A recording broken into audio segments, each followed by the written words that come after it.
everyone, to episode 166 of the HurricaneKaz podcast. I'm no longer sick, but I have food poisoning, so I'm still feeling a little weird, but it is what it is. Anyway, I'm Caleb. I'm joined by Steve, Tristen, and Steve, Kaz, and Hawaiian Tristen. Dude, you're wearing that's a Rain Spooner Hawaiian shirt. Those Yeah. things are not cheap, man. I honestly didn't realize the price. All right, I don't think Kaz knows the price. Steve probably No, does, I definitely right? Do you know don't. the price of this, Steve? Okay. I was going to grab this, and then I saw the price, and then I was like, nah. They're like a partnership. Are we talking like triple digits here? Well, you take a guess. Actually, no. Just don't even think about what I said, right? I know it's going to bias you a little bit, but if you were to look at that, maybe give a stand up, Tristan, and give it a little twirl. See, show it off. See what we got here. It's got Pokemon. Nice. It's a Hawaiian shirt. Yeah. It's a nice shirt. What would you guess like one of those would go for? 'Cause I bought some for a friend, so I know. I'm gonna guess 75. Am I Okay. like A fair anywhere guess. close? All right. How much was it, Tristan? You can reveal the number. I don't know. I didn't see the price.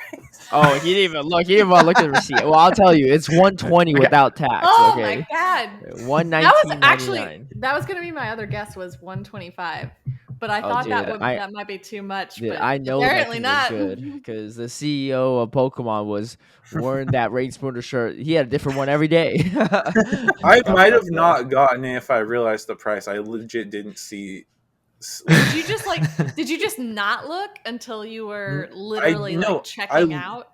I just didn't notice like where it showed the price or the item was, and then didn't know until I was talking to Berto later, and he was like, "Oh, I got it, but it was kind of expensive." And I was like, "Wait, how much was it?" And I was like, "Yeah, Berto did have it too because I saw him wearing it." I mean, I think everyone that got to start wearing it a lot. The moment they're like, "Oh shoot, you gotta get your money's worth out of that." Yeah, exactly. Yeah, wear as much as you can the few days you have left in Hawaii.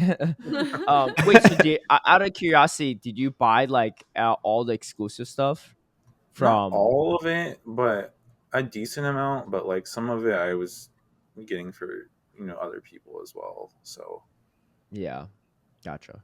There was a lot of exclusive stuff, so it's hard. That's why I was curious because I don't know. In my opinion, I didn't think that shirt looked that good. But like, I probably even if it was like $20, I probably wouldn't have gotten Here's it. Here's the part where you say it looks great on you, though, Tristan. Exactly. Kaz got me covered. I ain't gonna say nothing else, But there was a lot of exclusive world stuff. Yeah. And I was stupid. I saw this Gyarados hat and this Gyarados like polo. Gyarados my favorite Pokemon. So I was like, oh, I'm gonna get this. Come to find out, I'm waiting in line for the competitor bag like later that day. I see Gerald and he's like, oh, you got it too? I was like, oh, I got the same thing. He's like, oh, you got it too? I was like, yeah. He's like, oh, you got it at NAIC? I was like, oh, I got it here. I was like, what? Was this at NAIC? And he's like, yeah, it's just not like world's exclusive. I was like, oh shoot, I'm the dumb one here. But there was like a ton of different exclusive shirts, and there was like a million different like deck boxes and play mats and sleeve covers. I ran into a local of mine while I was out walking the other day, and we were chatting about Worlds, and he's talking about going to Anaheim. And I was like, yeah, you got to get in on that exclusive stuff. He's like, what are you talking about? I was like, they have so much like stuff that you can only get there. That's like literally one of the reasons that people go. Yeah. It's not definitely really like my vibe, but like the markup on this stuff is crazy too. Like some people go in and just like buy some extra like, I don't know, plushies or deck boxes and flip them for like a significant amount more. Again, that's not really my vibe, but well, we know because you're wearing the shirt. I didn't buy anything to resell, but I did buy some stuff for like other people that wanted it. So it was like a friend that wanted the Rain Spooner thing. Right, yeah. I didn't even know what the heck it was. I was like, okay. And I looked at my receipt later. I was like, what the heck? It's like $500 something dollars. I was like, what the heck did I buy that cost this much? I looked and that's when I realized the price of those Hawaiian shirts. But everything else I think was like fairly what I expected. But Yeah. Yeah. That was anyway. literally the only item that I was like, that is an insane price compared to everything else. Like, everything seemed really reasonable except that shirt. Or maybe I only noticed it because I was gonna get it, and then What are you trying to say? You're trying to say spooked off. Tristan's not reasonable? Hey, if he didn't even look at the price tag, then like fair play. Yeah. Everyone's Mistakes got might have their been made. reasonable and doesn't matter. yeah, which is why he's got to wear that mistake to make the most of it. So. All I gotta say on the topic of the exclusive merch is, don't make the mistake that Amanda made and put the mug my in gosh. your dishwasher. Oh yeah, Because apparently the mug is not dishwasher safe. And Listen, so if you have any mug that has something like printed on it, that's just like, I just assume that that's not dishwasher safe. yeah, Just like anything in general. Like they had ramen bowls last year from Worlds, and I have 2 of those, and I just hand wash them. Like I never put it in dishwasher because why risk it, right? Just even if it's not, even if it's like dishwasher safe, like it's just still gonna like potentially ruin it. So I already like got burned once a long time ago, and it's forever just seared in my brain. Like, do not. Yeah. It is kind of weird that the mug's not dishwasher safe though, because apparently the one from last year was dishwasher safe. So I think all the stuff from last year is probably higher quality, if I were to guess, but made in Japan, I don't know, but that's just my guess. Anyway, we have a lot to talk about, so welcome back, Tristen, because we gotta have you for this one. But let's kick it off with some events to start it off here before we get into the Go Bad League updates. We have Go All Outs. A lot of info dropped these past few days too. Or apologies if this episode drops late too. We're trying to coordinate our schedules a little bit. Tristan just got back from Hawaii, so that's why he still has a shirt on. But we have Go All Out. This starts straight from the airport. Yeah, straight from the airport. He's still there in spirit. Yeah, this starts in about 4 days, September 3rd on Tuesday, 10 a.m. to Tuesday, the 10th, 10 a.m. So a full actual week to week event, which is kind of nice. There's a various amount of Pokemon debuts. We got Grookey, Thwacky, Rillaboom. Dude, I don't even know how to pronounce some of these. Score Bunny, Raboot, Cinderace, Sobble, Drizzle, and Inteleon. You could clearly tell which ones I know based on the fact that I played Pokemon Unite, and Grookey's not releasing that one yet, but the other 2 are. But these are the starters, or the primary partner or first partner Pokemon, whatever, as the official terminology is. And their evolution forms, and then from you Galar, have right? No, yes, yeah, from the Galar from Galar region, yeah, and then we have people have been clamoring for a while. People have been upset that we got the Paldean. the Paldean ones first. Yep, and then we got Dreepy, Dracloak, and Dragapult, which is the pseudo legendary of that generation. So just like Dragonite, Dratini. It's like the rare dragon. Yeah, it's cool. We're getting it early, and it's a ghost dragon type, so same typing as Giratina, which is cool. Yes. Very interesting coverage. We have a new regional Pokemon. The Stonejourner is only available in the United Kingdom with this event. Yeah. So go to Stonehenge and try to find yourself a Stonejourner. Oh my god, that'd be so cool. I think there's got to be a way for Niantic to code that. I don't know if they'll go to the effort of that or not, but to have just Stonejourner like spawn at a higher rate at Stonehenge, that'd be kind of nuts. Well, I mean, 100%. There are a ton of other stone circles. I will say, like you could just wander around and hit one. So it's so anywhere in the UK, I think it would just be pretty cool. But yeah, one at Stonehenge, like if that was somehow the location marker, would be amazing. That would pretty sick, definitely. I will say I caught my Marshadow in Hawaii, and it was cool because like the little animation was all like Hawaiian like foliage and trees and stuff. So I thought that was pretty cool. You don't get a Hawaiian location card on that, right? Not a location card, but just the location itself. I feel like I saw someone with location card or something that they saved for Hawaii, but maybe I'm like misremembering. I mean, the one that I saw that was crazy was a few people got the Pikachus with the location card, but the location was New Orleans.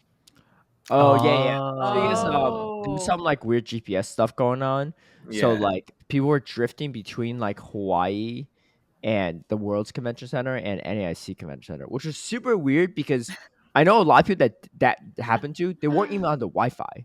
Like there was like I don't even think there was public Wi-Fi, but like there was like Wi-Fi for like staff and stuff, but they weren't even on public Wi-Fi or any of the staff Wi-Fi even. They were just on data and they were going back and Yeah, forth. the craziest Very one weird. was on Sunday I was trying to do a lucky trade with Paula, and she Yeah. transported to New Orleans, and all of a Yes. sudden all these what was it, Beldums started popping up because it was during their community day hours. Yeah. It's like, I've seen that glitch happen between like the GPS locations at EUIC last year, not this year. But it was during Togetic Community Day, and I was literally going from like one. I wasn't even really at the convention. I was like a couple miles north of it because I like even Googled like the location I was at because I was at like some like actual physical gym, right? I was looking at the Pokestops and stuff. I was like, why am I in some weird gym in the UK right now?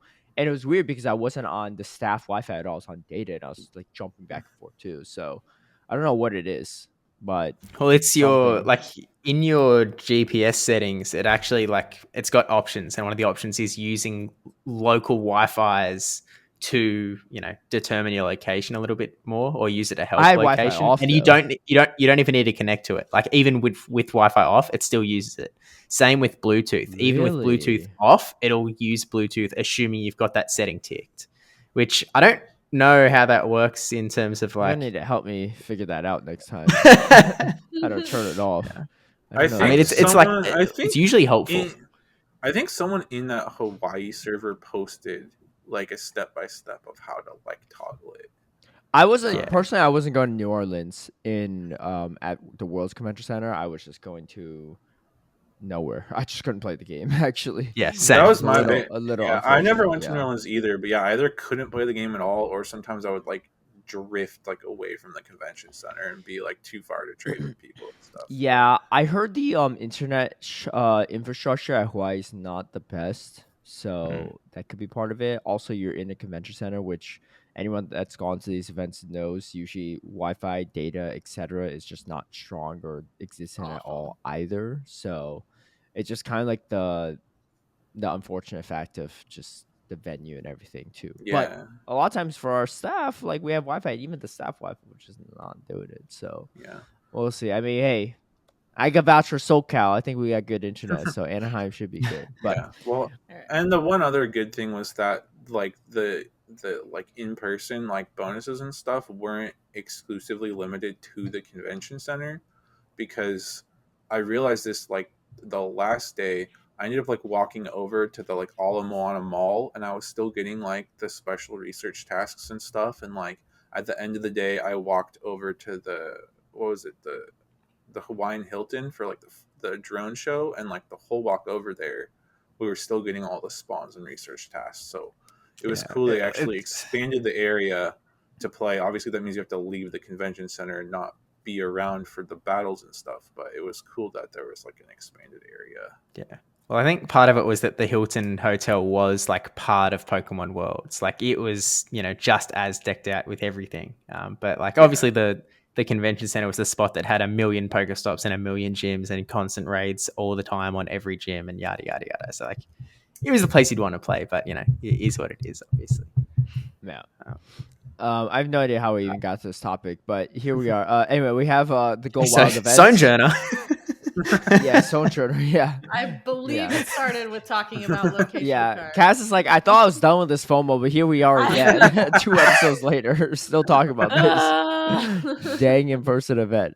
But yeah, so Grookey is the grass like evolution starter. The Score Bunny is the fire one, and Sobble the water one. For those that are curious, and then Treepy, of course, is the pseudo legendary. But a bunch of wild encounters for this event. So these are debut Pokemon that we mentioned, but the ones that actually are spawning the wild outside of Stoneturner are Grookey, Score Bunny, Sobble, Skwovet, and Wooloo, which those can now be shiny for the first time. I think Wooloo's a cool one because it's a black sheep. Instead of a white sheep. It looks so it's cool. actually really dope. And Squovit, I think, turns like a little more red, like a little more pink. So very cute, both of them. I will be hunting that Wooloo very intensely. yeah, I think it'll be good. And both are relevant for PvP as well. Max out special research. Choose your Galarian partner Pokemon, and special research related to that, I guess. I think all of them are a little underwhelming in PvP at the moment. So yeah, the main just partners? pick whatever one you like. Yeah, whatever you like the best. I think as far as like PvP relevance, it's going to be like the Dreepy line that has the most, because those have good typing and decent moves. Dragapult mostly for Master League, and then Dracloak is like a single move away from being like greatly relevant. Yeah, and I think the quest line doesn't even matter too much because it's just going to give you like a 1 extra score bunny or whatever if you choose that. Probably is my guess. I don't know, but that's my guess. So they're spawned in the wild, so it shouldn't be a big deal. They're also the one change that like I know some people are going to care about. I don't know if we are part of that collection. Is that depending on which research line you pick, your postcard book background is going to change for the season. That's Wait, what for I the was season. Yeah, for the season. That's what it says. What is it? Literally says like your background will change for the season. So for 3 months, like I imagine if you pick Sobble, like you'll have like a water like blue type background. I was gonna go score bunny anyway, so Sobble I only open my postcard book to delete postcards because I have too many. I mean, I like pinning postcards, but I never pay attention to the background. So I didn't even know there was a background. Same postcard book. I mean, right now for everybody, it's just kind of a standard like, brown, sort of antique looking pages. So I don't know. Maybe it will be cool. In Zoe's video recently, she mentioned that for one of the Christmas events, there was actually a Christmas background that like it didn't seem to be announced anywhere. I literally never saw a screenshot or anything. She just said she happened to open the postcard book and saw it. So like there might have been themes for like a ton of these events, and just none of us have noticed. I go in there fairly often because I'm trying to keep my postcard book to specifically bird-related gifts. So, so I go in there fairly often to delete like gifts that don't fit my theme. I have a question for you all, and this is probably mostly directed towards Kaz because my guess is the answer is no for the other two. Have any of you ever spent any money buying more postcard space? I haven't had to yet. I have. But you have? You have? I would have was expecting that. Okay. What? If I were to guess out of the three, out of the four of us, it'd be Kaz. Do you just not delete anything? I mean, I like to pin a lot of the like regional gifts and the special gifts from like here. This is and stuff. This is big dollar Tristen with the Rain Spooner shirt. Of course he spent money on the postcards. Come on now. Makes more sense now. He's a collector. Yeah. All right. I see. I think right now, like sticking to my theme, I have about 100 spaces left. So I mean, I still have lots of room, but I probably will buy more at some point. I mean, I'm not judging. I was just curious. I think I'm actually full on mine, so I need to delete some. But yeah. Anyway, event bonuses for this one. There's 2 times catch XP for catching Pokemon, 2 times XP for evolving Pokemon. Ooh, I do like the evolve one because I have a bunch of Pidgey and Oh my god, this guy's still going at it. Yeah, you want to see how much is on my evolve tag? So now I don't only just evolve like the 12 candy Pokemon, right? Like the Caterpie, the Weedle, the Wurmple, stuff like that. I also save all the stuff that's traded to me that's free to evolve. So, for example, like Phantom or Wait, but why haven't you evolved them during this event right now? Doesn't no one right now give you like XL candy for evolving or something? Yes, but I don't need XL candy for the. Yeah, I have some other stuff marked like Cosmog to evolve. Yeah, I probably will evolve these. There's a difference between like stuff that you need the XL candy for and like stuff that's right. Cheap. Yeah, I got plenty. Okay, I only have 270 on this evolve tag, but it's not too bad. Yeah, I'll just sit there and just. Another cool thing is that the 7K egg pool. I'm not sure if this is what it is like. I'm not sure what it is right now, but like it's definitely changing not to all all this. the. Yeah. It's changing to all the Galarian forms basically. So Yep. Galarian Meowth, Galarian Ponyta, Galarian Slowpoke, Galarian Farfetch'd, Zigzagoon, Duramaca, Yamask, and Stunfisk. So Yamask is probably the only really relevant one. Meowth is fine too, but we just had like event with them spawning everywhere. But yeah, and Ponyta we're getting that community day actually. So. yeah.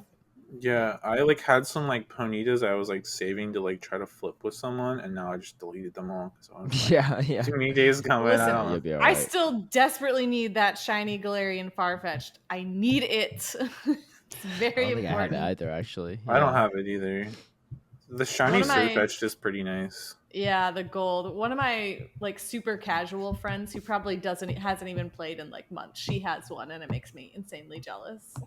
Yeah. Man, shoot, I can't believe I forget his name. What's your local that always runs Surfetch? Zimmy Kid? Yeah, Zim Yeah, Kid. Zimmy Kid. Did he end up bringing that to Worlds? Yeah, he ran. I think did? his same team from NAIC. He ran it back. How did he do? Do you remember? I think he went either like 1-2 or 0-2. He didn't do too bad. Yeah. That's tough. Yeah, he runs that shiny. What was it, like a 1484? I think it's it's 1474. 1474. It's a He really told old me for CP. Every time I he see told that me- Surfetch, he told me it was like staying on theme. He told me it was traded to him by like one of his teammates when they like met up for the first time at like there's definitely some a regional sentimental or value something. there. So yeah. like, and he said he also like simmed it against like some of his other options, and like he felt like he preferred like the like stat Higher spread and like the matchups that it was like picking up. So he said he liked it anyways, but it sounds like he doesn't justification there, but yeah, it sounds like it can't really get more frail, to be honest. So the problem is he's not gonna be able to run it this next season after this counter. Whoa. So he's gonna have to reinvent himself. He's already been running a suboptimal fighter, so he might continue, but I don't know. Yeah. But you're right. Yeah, it's going to be nerfed for sure. And then just a bunch of field research tasks for these stuff and showcase whatever. So that'll be that event, which will be kind of cool, I guess. I mean, I think like every new season after Worlds, they've been introducing like a new generation of Pokemon, so it's kind of nice to see that pattern continue. That being said, speaking of events, there's more to go. So we have Go Big event is coming out. We talked a little bit about this last week, but we didn't have all this info. But it says Go Big with Dynamax Pokemon in Max Battles. So this will happen literally right after that event, actually. So right after that event ends, this one starts on the 10th from 10 a.m. to the 15th, 8 p.m. So less than a week, but Dynamax debuts. So following Pokemon will make their Dynamax debuts at 1-star max rates: Bulbasaur, Charmander, Squirtle, Scolvet, and Wooloo. And then the Pokemon caught from the Max Battles encounter, as well as their evolutions, can be Dynamax during Max Battles. What the heck is Max Battles? Well, let's find out. I don't. I mean, I don't think we know. I was going to say. read the announcement. I would make the argument we still don't have any information because I didn't really even read this whole page, so I'm trying to figure out. I read the announcement like a couple days ago whenever it came out, and I was like still confused how it was working because I felt like the details were so minimal. Yeah. I don't understand how these max battles work, but like I assume it's like a special sort of raid battle or something similar, but like it sounds like you PvP based. Oh no! Well, it doesn't seem like battle, that. not a raid, right? It's not max. It's called a raid battle though. It's a raid battle, so it's a max battle. Well, they don't use the term like raid anywhere that I can. Well, they say max battles. Where do they say raid battles? Yeah, no, I'm just saying in general. I think they're called raid battles. Yeah. I see what you're saying. Okay, I see. I got you. I get what you're saying. Yeah. Okay. So max out special research. There'll be special research. Blah blah. You can complete tasks focus on max battles to earn max particles and new avatar stuff. Whatever. So what are those? Like, what are those? Okay, so max battles are just the raids, I think. Because it literally says, like, these Pokemon Dynamax debuts in 1-star max battles. So however you're battling these things, that's what max battle is. It's a PvE aspect. Yeah. Avocados. But the weird thing is it's like a raid. They're 1-star raids, but they're recoining it as max battles. But the weird thing is, it sounds like, unless like it's worded wrong, it sounds like you do these max battles and then you can like Dynamax them, but you can only Dynamax them in max battles. Yeah, so you're raiding them just to use them in the same raids, I guess. So like it just like it doesn't even say that we can use them in regular raid battles, and I doubt we can use them in PvP based on the sound of it. So it's like it just seems like this endless loop of like do these Dynamax raids to make more Dynamax Pokemon to raid Dynamax raids better, and then just endlessly loop it.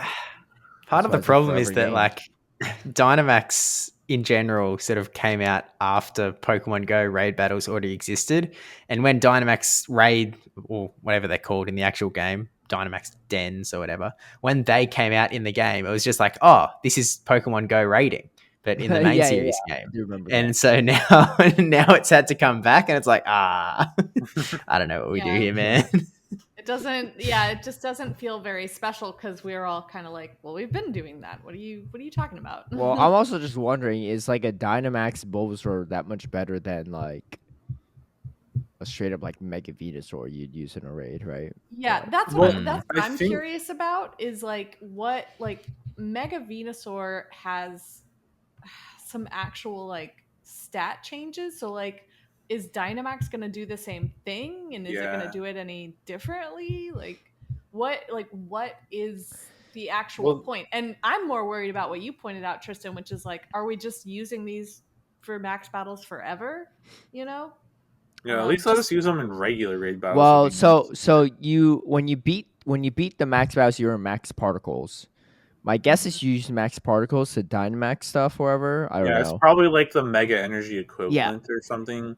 And if I were to guess, you could probably Dynamax stuff in PvP. Maybe eventually, if not now, after this.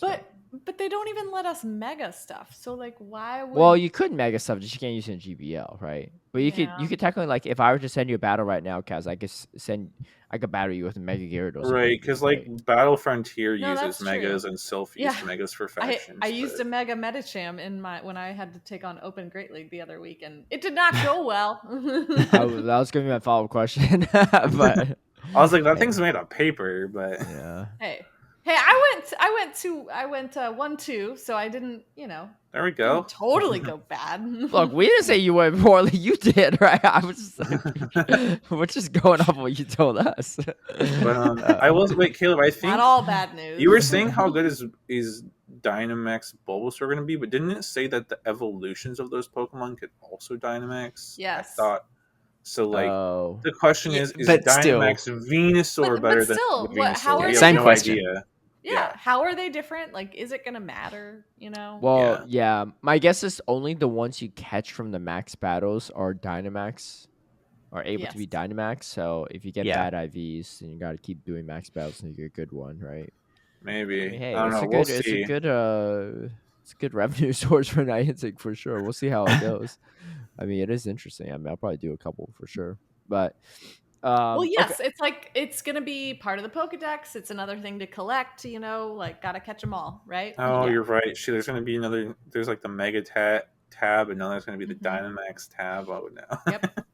Anyways, I'm ignoring. We don't know much about it right now. We don't know much about it right now. Pokedex. Yes, I was gonna say. Steve's like, no, I finished my Pokedex. I'm done. You didn't finish, but did you finish the Mega Pokedex? I am so far from that. There's no way. That's not done. So that's the vlog for next year's Worlds. Well, it's not even like accessible. Like, it's like, how am I going to finish the Mega Pokemons if they're not like in rotation and stuff? Like, I mean, now even research tasks.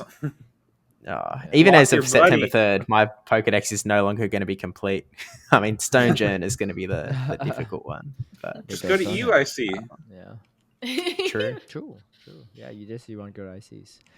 Let's hop around a little bit on our agenda to the Pokemon Go Wilds area, because we're talking about Go Wilds. But Go Wilds area, Which I don't love the terminology, like the name of this. This is called Pokemon Go Wild Area. Well, like, why not just arena or wild? I don't know. Anyway, habitat. Sounds weird. Anyway, this is happening in November. So you join thousands of traders in a beautiful city of Fukuoka. Sorry, my pronunciation is pretty bad. Fukuoka, Japan, on November 16th and 17th, or participate anywhere in the world from the 23rd to 24th. So stay tuned for more details. But there'll be, cool event there, and they didn't really release too much outside we basically that. have no details, but it seems like it's gonna be. It's weird that they're coming up with all these new, because it's like we already have Go Fest, right? And then there was safari zones, and there was city safaris, and then there's Go Tour, and now we have this new thing called the Wild something or other. Wild area. I just assume it's like the equivalent of city safari or whatever it's. But why didn't they just make it a safari zone or city safari? Like that's what's weird. Well, to maybe they are trying to like separate to go wild, Tristen. Yeah, maybe they are trying to like separate the two just for marketing. Like, oh, safari zones, because those have never really had a global event afterwards. True. Whereas like the tour events and the like city safari events like kind of have, it's like, so I think maybe they're just doing like a bit of rebranding. I think to be fair to them too, I think it's kind of clever because we've had so many Go tours and Go safari zones and cities and whatever and Go Fest, but we never gone wild. So people are just thinking, they're like, wait, this is different. I mean, I don't know what to expect, right? It might be different, but honestly, it's probably gonna be the same kind of event where they spawn a bunch of exclusive Pokemon. Yeah, I'm sure it'll be similar. I think it is pretty good, like marketing, like you're saying, like encouraging the mystery, right? Like, oh, don't you want to know what it's about? Yeah, you should. No such thing as bad press, because we might not like the name of Go Wild or Wild Area, but we're talking about it, We ain't never talked about Go Tour's name that many times. True. But yeah, anyways, we don't really have any details. I will say that the global one is the same weekend as Sacramento. So that's going to too bad, Americans. Where? I have so many events to choose from. You better be careful, man. You got family in that area. Talking smack about where your family lives. What's going on? They aren't playing poker. One of us. Let's go back to some September events. So there's a Halucha Mexico event. And this is from the 1st to the 30th. Obviously, more relevant if you're in the Mexico area. I think you might be able to catch this stuff in San Diego as well, because I know you can catch Halucha in parts of San Diego and parts of like really southern Texas. I don't know. I might make a trip down there if it's really good. But it's from the 1st to the 30th. There's a bunch of like rewards and like I think the big thing is that Halucha is going to be in research tasks, like field research, it looks like. Yeah. So like, I guess if you're trying to like grind a hundo or get a bunch of them and you're in Mexico or making a trip to Mexico, it's worth it. Because like I've heard from some people that have like visited Mexico that it's kind of hard to find Halucha. So like if you're trying to like stock up on them to trade to people, or again you're hunting like that hundo or whatever, like this is probably a good way to get it. But a bunch of Scraggy, Machop, and Makuhita will be spawning too in lightweight, medium weight, and heavyweight respectively. Which I think it looks like you pick like a weight class or something, and it's like a branch thing. I don't really know. It's like a branch timed research. If you're in Mexico or planning on visiting Mexico, this is something to like be aware of. But for everyone else in the world, it's not going to be anything for us.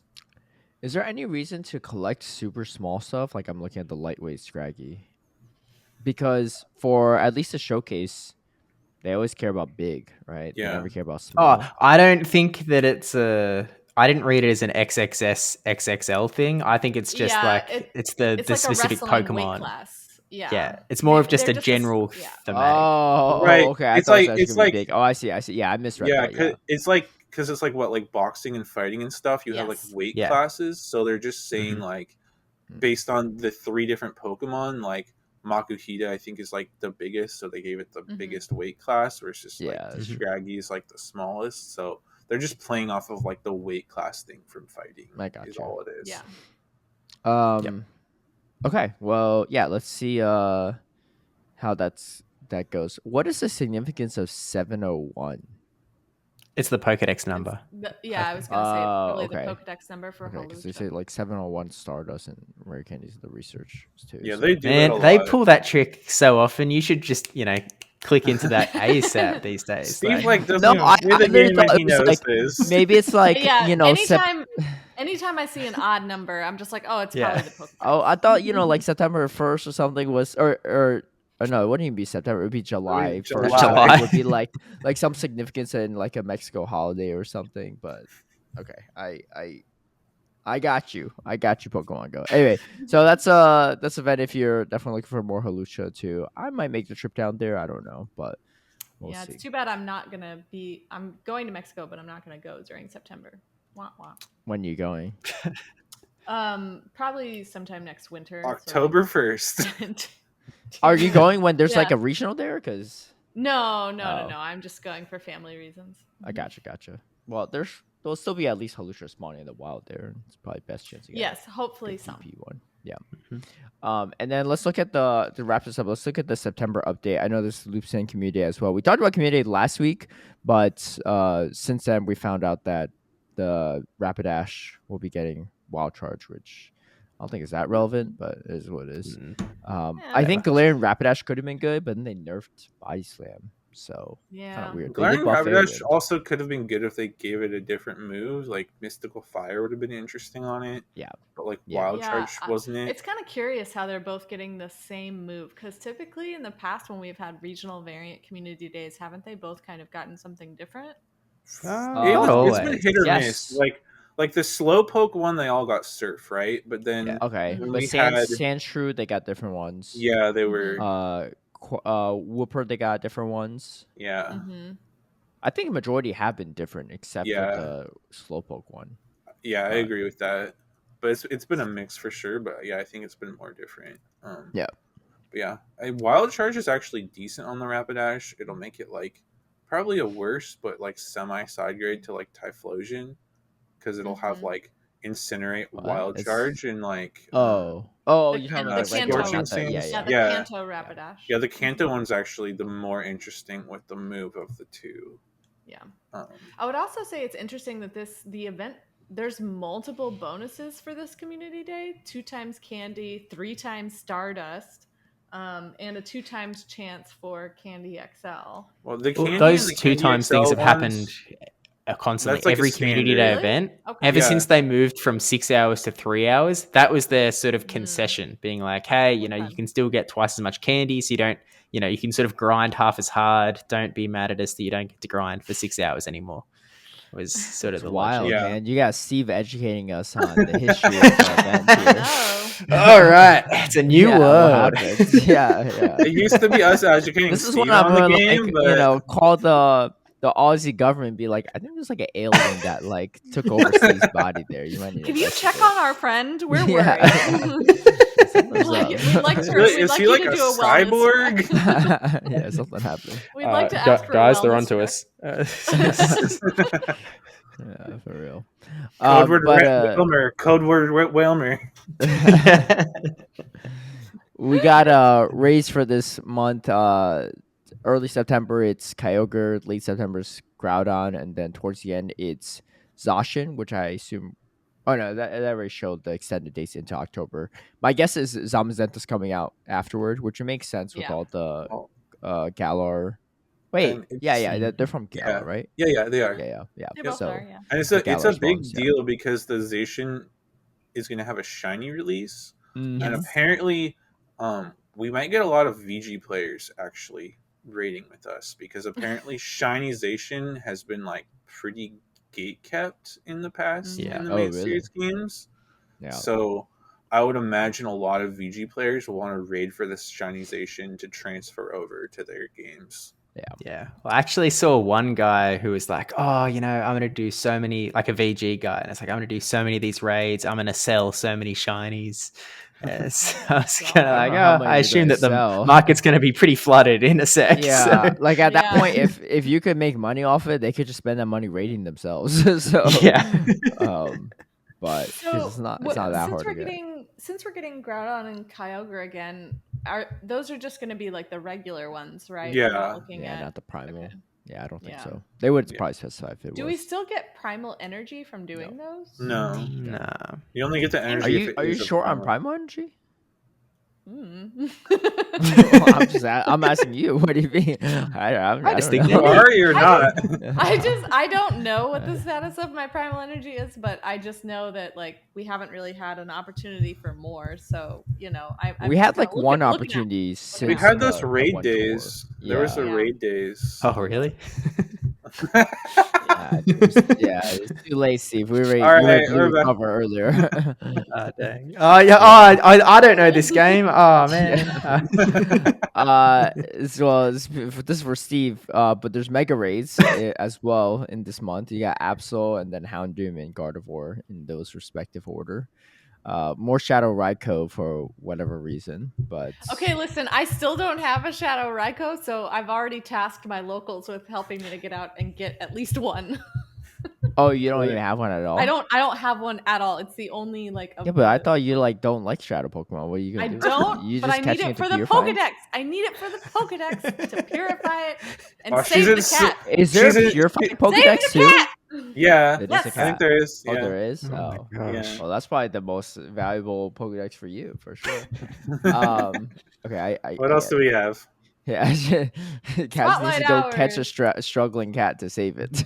Yes, I must save the kitty. Yeah, we got Spotlight Hours, so we have Wooloo to go with the introduction of all the Galar Pokemon.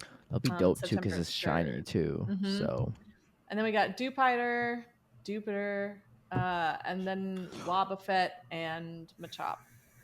Yeah, Machop will be good because that's going to getting buffed. So if you don't have a good one yet, if you don't have a good Machop by now, something's wrong. I mean, maybe you're just getting back in game. I don't know, but I don't know. You got to be just starting the game.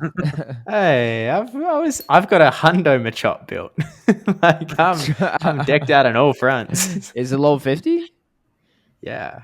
Oh, it is. I mean, that's a pretty easy XL to grab. Well, I get you, but I don't know how much you have powered up. You're still using the old Bastion, so I don't know what XLs you're really working on right now. No, there is no 2 times candy for transfer, which is means I'm hoping that there's some event down the road that has. Well, I know that the seasonal bonus is we get a guaranteed XL in trading. So once again, so that's lovely. Yeah. That's actually pretty dope. Yeah, good to have that one back for sure. And yeah, that's pretty much it. There's a Phalanx Raid Day on the 8th. Psychic Spectacular later down the road. Research with all these monkeys, Passimian and Oranguru. That's about it. And then Legendary Heroes, 26th to the 1st. You know what's actually interesting about that event? What if they release the crown form in the crown whatever form of Zacian, and that could be nutty form. That thing's like really strong, right? No, really cool. Hold the brakes, man. That's new content. They're already releasing the shinies out there. Why are they gonna do 2 things at once? I don't know. I'm just saying. Sometimes they do that. Sometimes it's like the first raid opportunity is shiny already, so yeah, but it's also at the end of the month when they'll be like starting to sort of set up all the new things for October. So okay. Also, I'm going. You mark my words. Not I'm going off of the graphic from Galix, and Galix not official Niantic staff by any means, and he might have just thrown up the Zacian image in that little category because he didn't know what else to put. So that might be just misleading myself as well, like in that process, but. No, start the hype train. I mean, I don't want to let anyone down, but I'm just saying it. You're gonna see me like Spider-Man. If it's not that Caleb let us all down. Caleb told me that there were gonna be crowds. Consider me disappointed.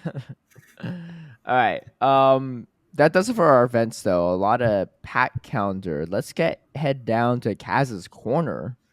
Yes, And I been need a long to time. pull the updated score here. Yeah, it's been a while. I'm floundering here. It's 1 point for me, 2 points for Steve, and 3 for Tristen. Yeah. But it's about to be 2 points for me. I'm feeling it. All right, let's go. That's what you said last time. Look, I'll All keep right, saying it all until I right. get those 2 points. All right, I'm about to double my points here. Ain't none of you could double your points today. All right. So with the release of Shadow Cresselia recently, we did hear a lot of Cresselia talk on that World's stream. So that's where I'm going to land my question today. Oh, was there a lot of talk on Cresselia? Yeah. Oh, well, me and Butters must have been Caleb. yeah, because I don't remember talking about it all with Butters. But backstage, we can't hear the co-casters. That's true. So Yeah, we didn't even know what they're talking about half the time. So, which part of Cresselia bestows joyful dreams when it is held? Okay, I'm again going to assume that we can Google an image. Like what is yeah, will we name a body part?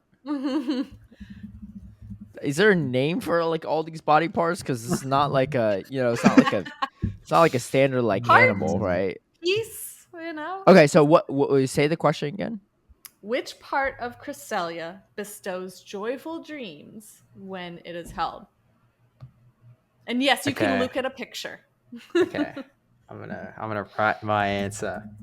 And then type it out in Discord. Yeah. All right. I'm ready. I'm ready too. Tristen, are you ready? Almost. Okay. He's writing an essay about, well, you know, it needs to be All right, this exact I'm ready. position, and it's only, Welcome to Tristan's TED Talk about Cresselia. You can count us down. 3, 2, 1, send. Yep. Okay, so Caleb says it's head. Yeah, because you know why? Because the past few times I was more specific, and these are just thrown out the most general thing ever. So I'm gonna keep as general as possible. It's head and anything on it, whatever, just that general region. All right, need my points. Tristen says the crescent crown on its head, and Steve also says it's a moon crown thingy. Yeah, with an emoji. But you're all wrong. Okay. Because it's hands? feathers. Feathers? I don't even see feathers on this thing. That's a trick question. What feathers? Don't come at me. Come at the Pokedex, because that's where this information this thing's comes smooth from. as heck. What the heck is? Where's the feathers at? Lunar Apparently feather. Oh, hang on. all over. Dude, if I had a Cresselia as a pet or something, and there's feathers everywhere, I'd be confused. I'd be like, where are these feathers coming from? Like, Because it's a bird. This is a true sign. Cresselia's a bird? This is a bird. Yeah. Yes, I knew it was like okay. somehow bird related, but I wasn't gonna Yes. guess feathers. And I'll I'll tell you why, right? Because I mean there are a lot of theories about Cresselia. It's a legendary Pokemon, and like all Pokemon, but legendaries in particular, it's not like really based on one thing. It's kind of an amalgamation of different sources. So obviously a lot of its mythology has to do with like the moon and stars, but a lot of those myths in particular like have to do with bird related things, as I've discovered. So Cygnus, the Swan constellation, is one in a group of constellations called the Summer Triangle, which also consists of another bird-related constellation called Agila, the eagle, and they point towards the Milky Way, which is like where Cresselia like comes from, right? Wait, is that the triangle? Patterns, Like the one stars, Milky Way? the stars Okay. point towards where the Milky Way is in the sky, and that's kind of where Cresselia comes from, like, you know, its moon and stars relationship, like, and its coloration pattern like come from the Milky Way, and like a lot of the myths surrounding the Milky Way. We come from the Milky Way. Every Pokemon's from the Milky Way. We're in the Milky Way. So right? Is it everything from the Milky Way? Yeah.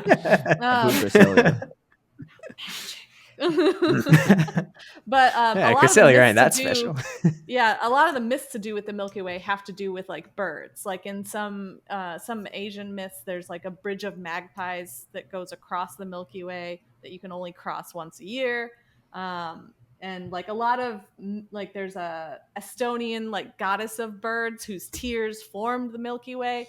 So there's a lot of like amalgamations between like Cresselia and these like bird-like symbols. So that's why even though it doesn't necessarily look like a traditional one, I'm calling it. It's a bird. It has feathers. Apparently it has feathers. I learned something new today. The more I look at these pictures of Cresselia, the more I realize it's kind of wild that they just have their hands like here the whole time, like kind of like a G. They're just like a little pose Yeah, up it's every just time. like yeah, it's just like hitting walking around here. like this. And even when it Its attacks, like hands? even the attack animation, it just sort of doesn't open them. It just sort of leans. You Yeah, know? Yeah. do the hands ever come apart, or are they just always like got the I same don't triangle? know. Oh, Like I don't think I've ever seen. And Steve is just learning for the first time that Cresselia has hands. Yeah, some of these images He's are like, kind of "What wild the heck?" though.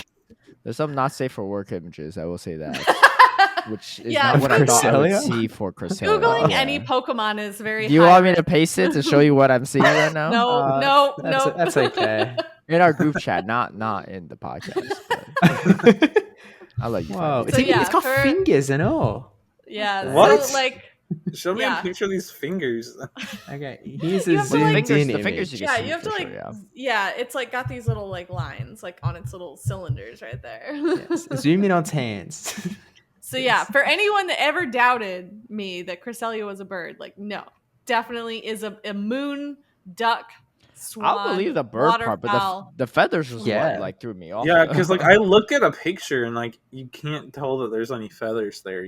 I know, Yeah. but I sometimes say feathers yes, be but like that. like They're on so board, like they're so but- downy and smooth. You know, they just look shiny. Like Yeah. I think of like hummingbirds, and they have like some of their feathers like on their throat and stuff are super bright, but they only look that way in like certain lighting. Mm. So that must be what Cresselia's deal is. Like it just looks smooth all of the time, and you don't see the feathers until you're close up enough. Or Yeah. the artist for Cresselia, the original artist, got lazy and was like, "Yeah, there's feathers on there. Don't worry. It's just hard to see. Trust. It's just extra shiny, from that." I Milky do Way. remember there being an item like in the original Diamond There Pearl is. games. I Yeah, found the- this when I was googling like what the heck Cresselia has feathers ? Question mark. It's called the lunar wing. Well, it's now called the lunar feather. It used to be called the lunar wing. But Okay. it I don't know what it does, but it says that you bring it to Eldritch's son to end his horrible nightmares in Canalave City. So it's just a fun So little if you're story having bad item, I guess. dreams, so if you're having bad dreams, go find Cresselia real quick. Easy. Yeah. I mean, it's in the same generation as Darkrai, who's literally all about that as well. So, it feels a little unnecessary to have the two, but hey, if you can get some lunar feathers, then... I don't think Darkrai is giving you good dreams. I'm just going to throw that out there. I think they're more the nightmare variety. Well, that's what the aliens and Steve worship. Okay. I'm not gonna All right. Let's talk about this new season of Go Battle League.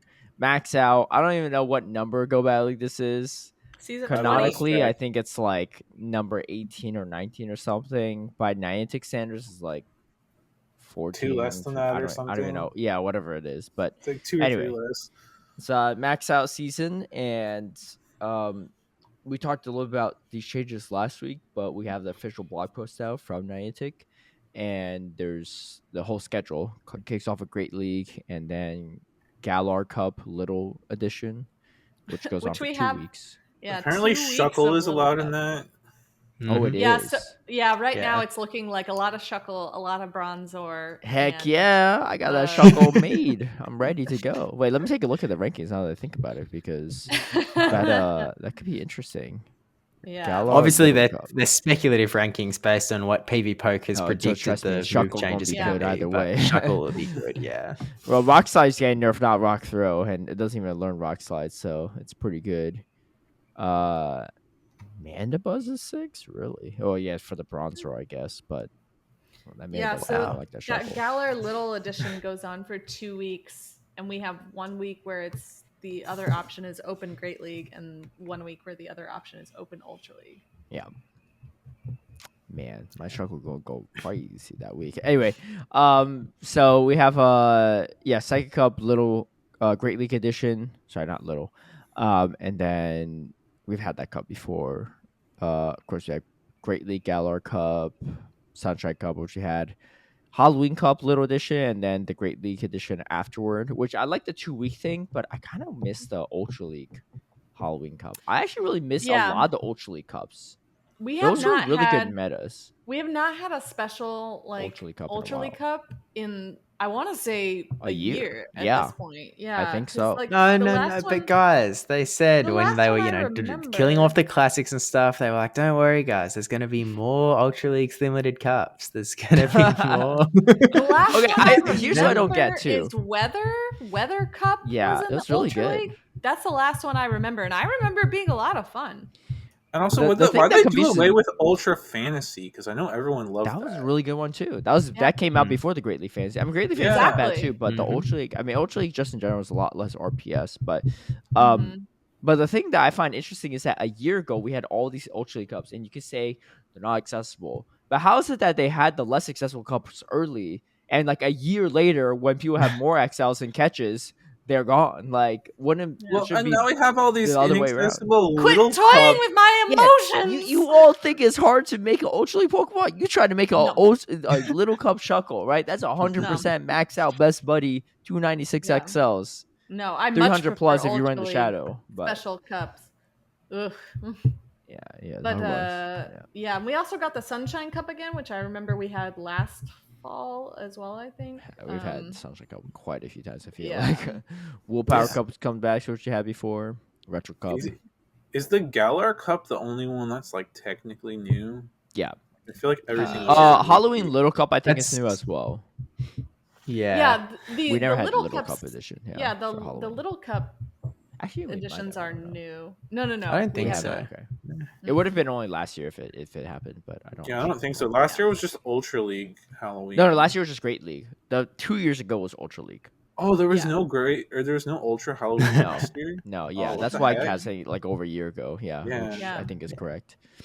That first year. It's was really weird to me that like Halloween Cup, they can only bring it out this time of year, right? No other time are they allowed to run it. Essentially, it's odd that they're only running like Halloween Great League for a week. In my mind, it's kind of like surely you sort of take advantage of it and give it a 2-week run. I know that they've got Little it has Cup 2 for weeks a with week, the Little but Cup. Still, but I do agree. I like the Great League edition. I do wish it were running for longer, but I love Little Cups also, so I'm kind of excited to have a new one, new 2, actually. They are bringing back Master Premier again, which is really nice because I actually we had it this season too, right? Yeah, I don't. And the last season, I think we had it last season. We had it this season too. I don't think it was early on this season. Yeah. Really? Yeah, because I remember I filmed footage for it last season and I didn't make the video in on time, so I made it for earlier this season when it came back.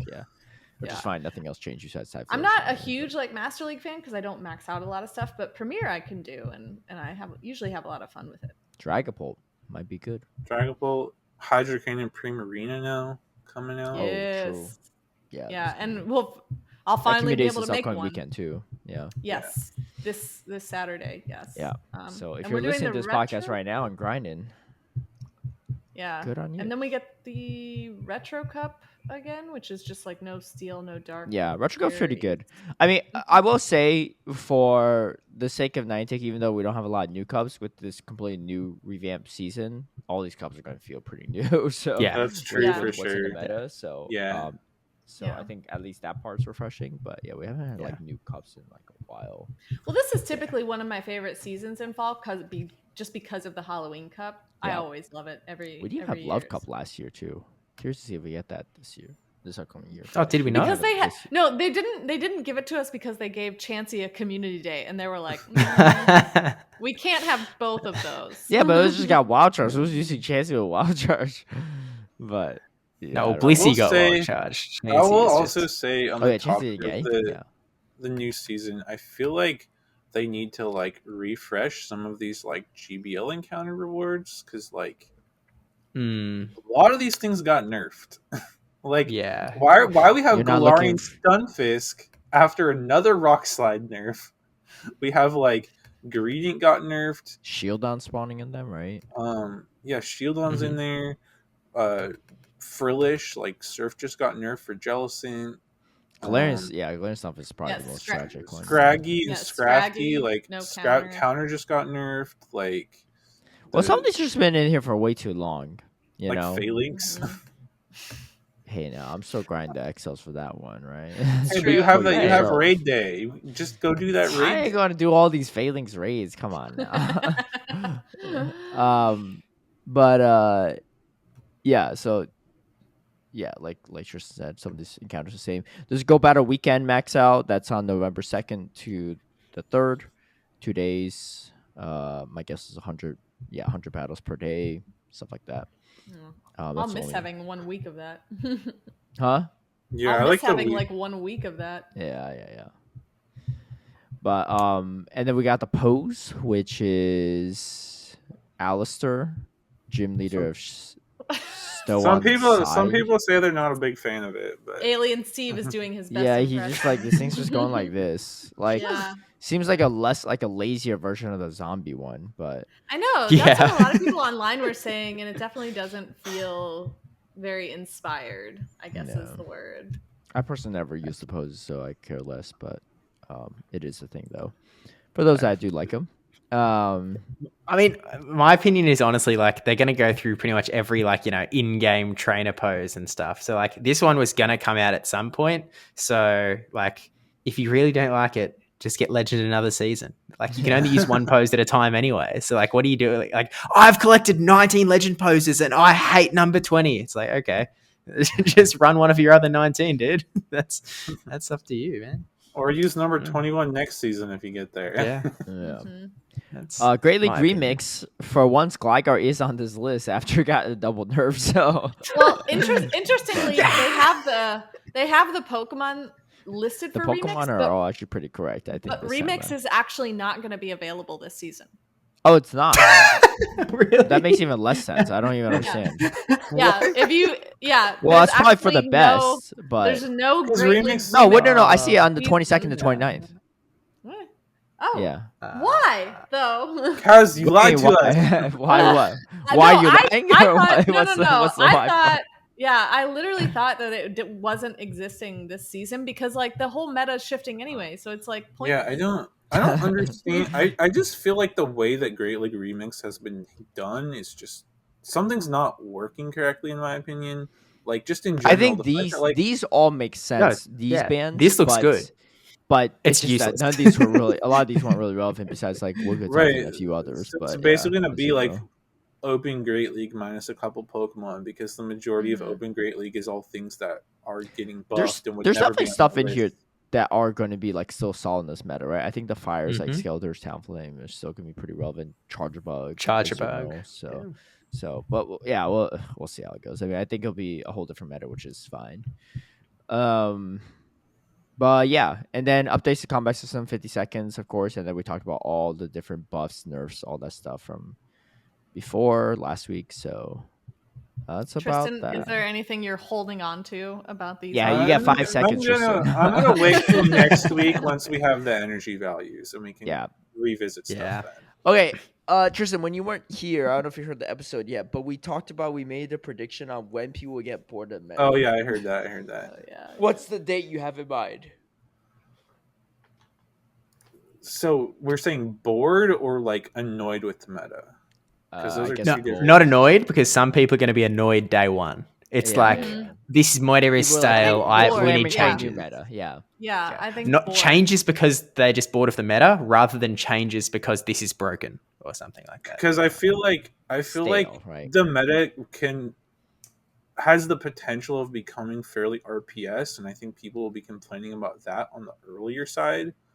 Mm-hmm. So like I could see complaints about like the RPS nature of things like within the first month. In terms of like it being stale, I give it probably like a solid like 2 months or so. 2 months. End of October. Yeah, he's trying to figure out a medium between me yeah, I think I'm in the I don't even remember what everyone said, but Cass said end of September. I said end of September. I really think probably like I think probably like I guess like it's like sometime in November. That there's 30 days in there to pick from. yeah, you were. Yeah. All right, let me look at a calendar then. I mean, it goes from 1 to 30. Yeah, I just think that it's all right. everything November is 11th. Okay. November 11, 11th. Okay. 11. If you really want to go prices right on Steve, you could go on Yeah, the 5th. November 5th. Yeah. It's really Nah. soon. Although then, you know, I'm going to argue like, oh, you know, Australian time zone, US time zone. I'm going to be like, oh, you know, plus or minus 1. So you better go the 6th. Yeah, Listen, I'm normally a very optimistic person, but I just like everything is so new. I feel like the expectation might be a little bit higher than what ends up happening. Yeah. And that's why I think that people are going to start getting bored earlier than y'all think. See, I think that like there's so much changing that like there's going to be a lot of shifts and stuff, and people aren't going to fully realize like everything that's good, because like there's going to be an initial expected meta, and people might find like good core breakers or like sneaky anti-meta picks. So like I think from like a staleness factor, it's going to take more time to play out, but I do think within like the first month we're going to get people complaining about RPS, because you're going to have like, for example, like a Gastrodon Clodsire Jumpluff RPS triangle, and like there's going to be plenty of others, but I think we're going to get complaints about the meta being 2 RPS on the earlier side, but staleness will come later. Okay, we should figure out a legend bet.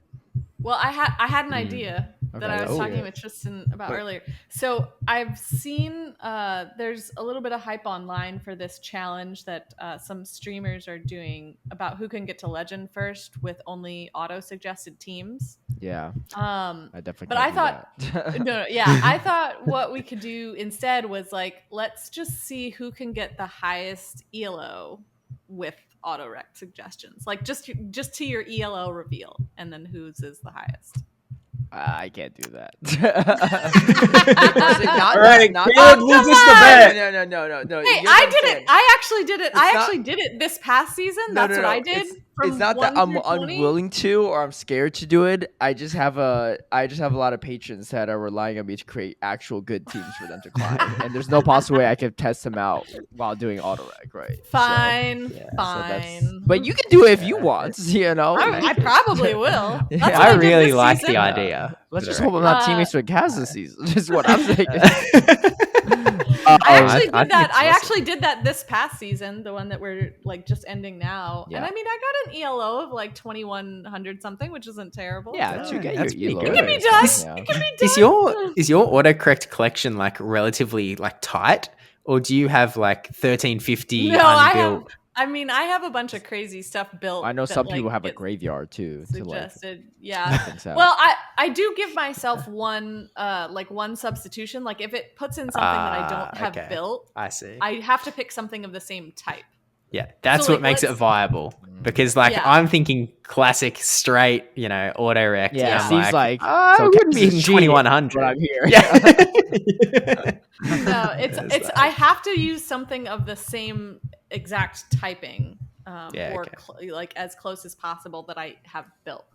So like if it puts in like a 1350 like Primarina or something, like I'm gonna bring in that Zoomer instead. Yeah. Well, trust me, it never suggests like even the graveyard stuff, like stuff that I don't have built, like is never anything with even like a typing that's even close to good. So. Yeah. Well, what I say about graveyard is like I know some auto records take it so seriously they just like faint out Pokemon. Like they'll faint out like their 1400 Articuno or something they don't have built. They're not even available. So they're not available, yeah. And they just have like a graveyard of Pokemon. No, that, like, I just let myself do like that one substitution. And usually it's only one Pokemon that like is suggested that I like don't have built. Yeah. Yeah. Like out of the three. I haven't auto-rect in a while. My problem used to be like all those like raid day Laprases that were like single moved, and sometimes I get two in the same line and stuff. It'd obviously be better now because I have a lot more double moved Pokemon and stuff built up, but that used to be like the bane of my existence. I think that's why I don't get very many bad suggestions, because I just have enough wild stuff built that it's like, oh, here you go. Okay. Well, let's think of a legend bet here. I like the pairing thing. and Kaz wanted to switch up teams next time around. So and she didn't want to team up with me. She specifically said, yeah. I didn't say that. And if she's teams with Tristen last time, she wants to switch up teams. She doesn't want to be teams with Tristen either. That's what I'm hearing.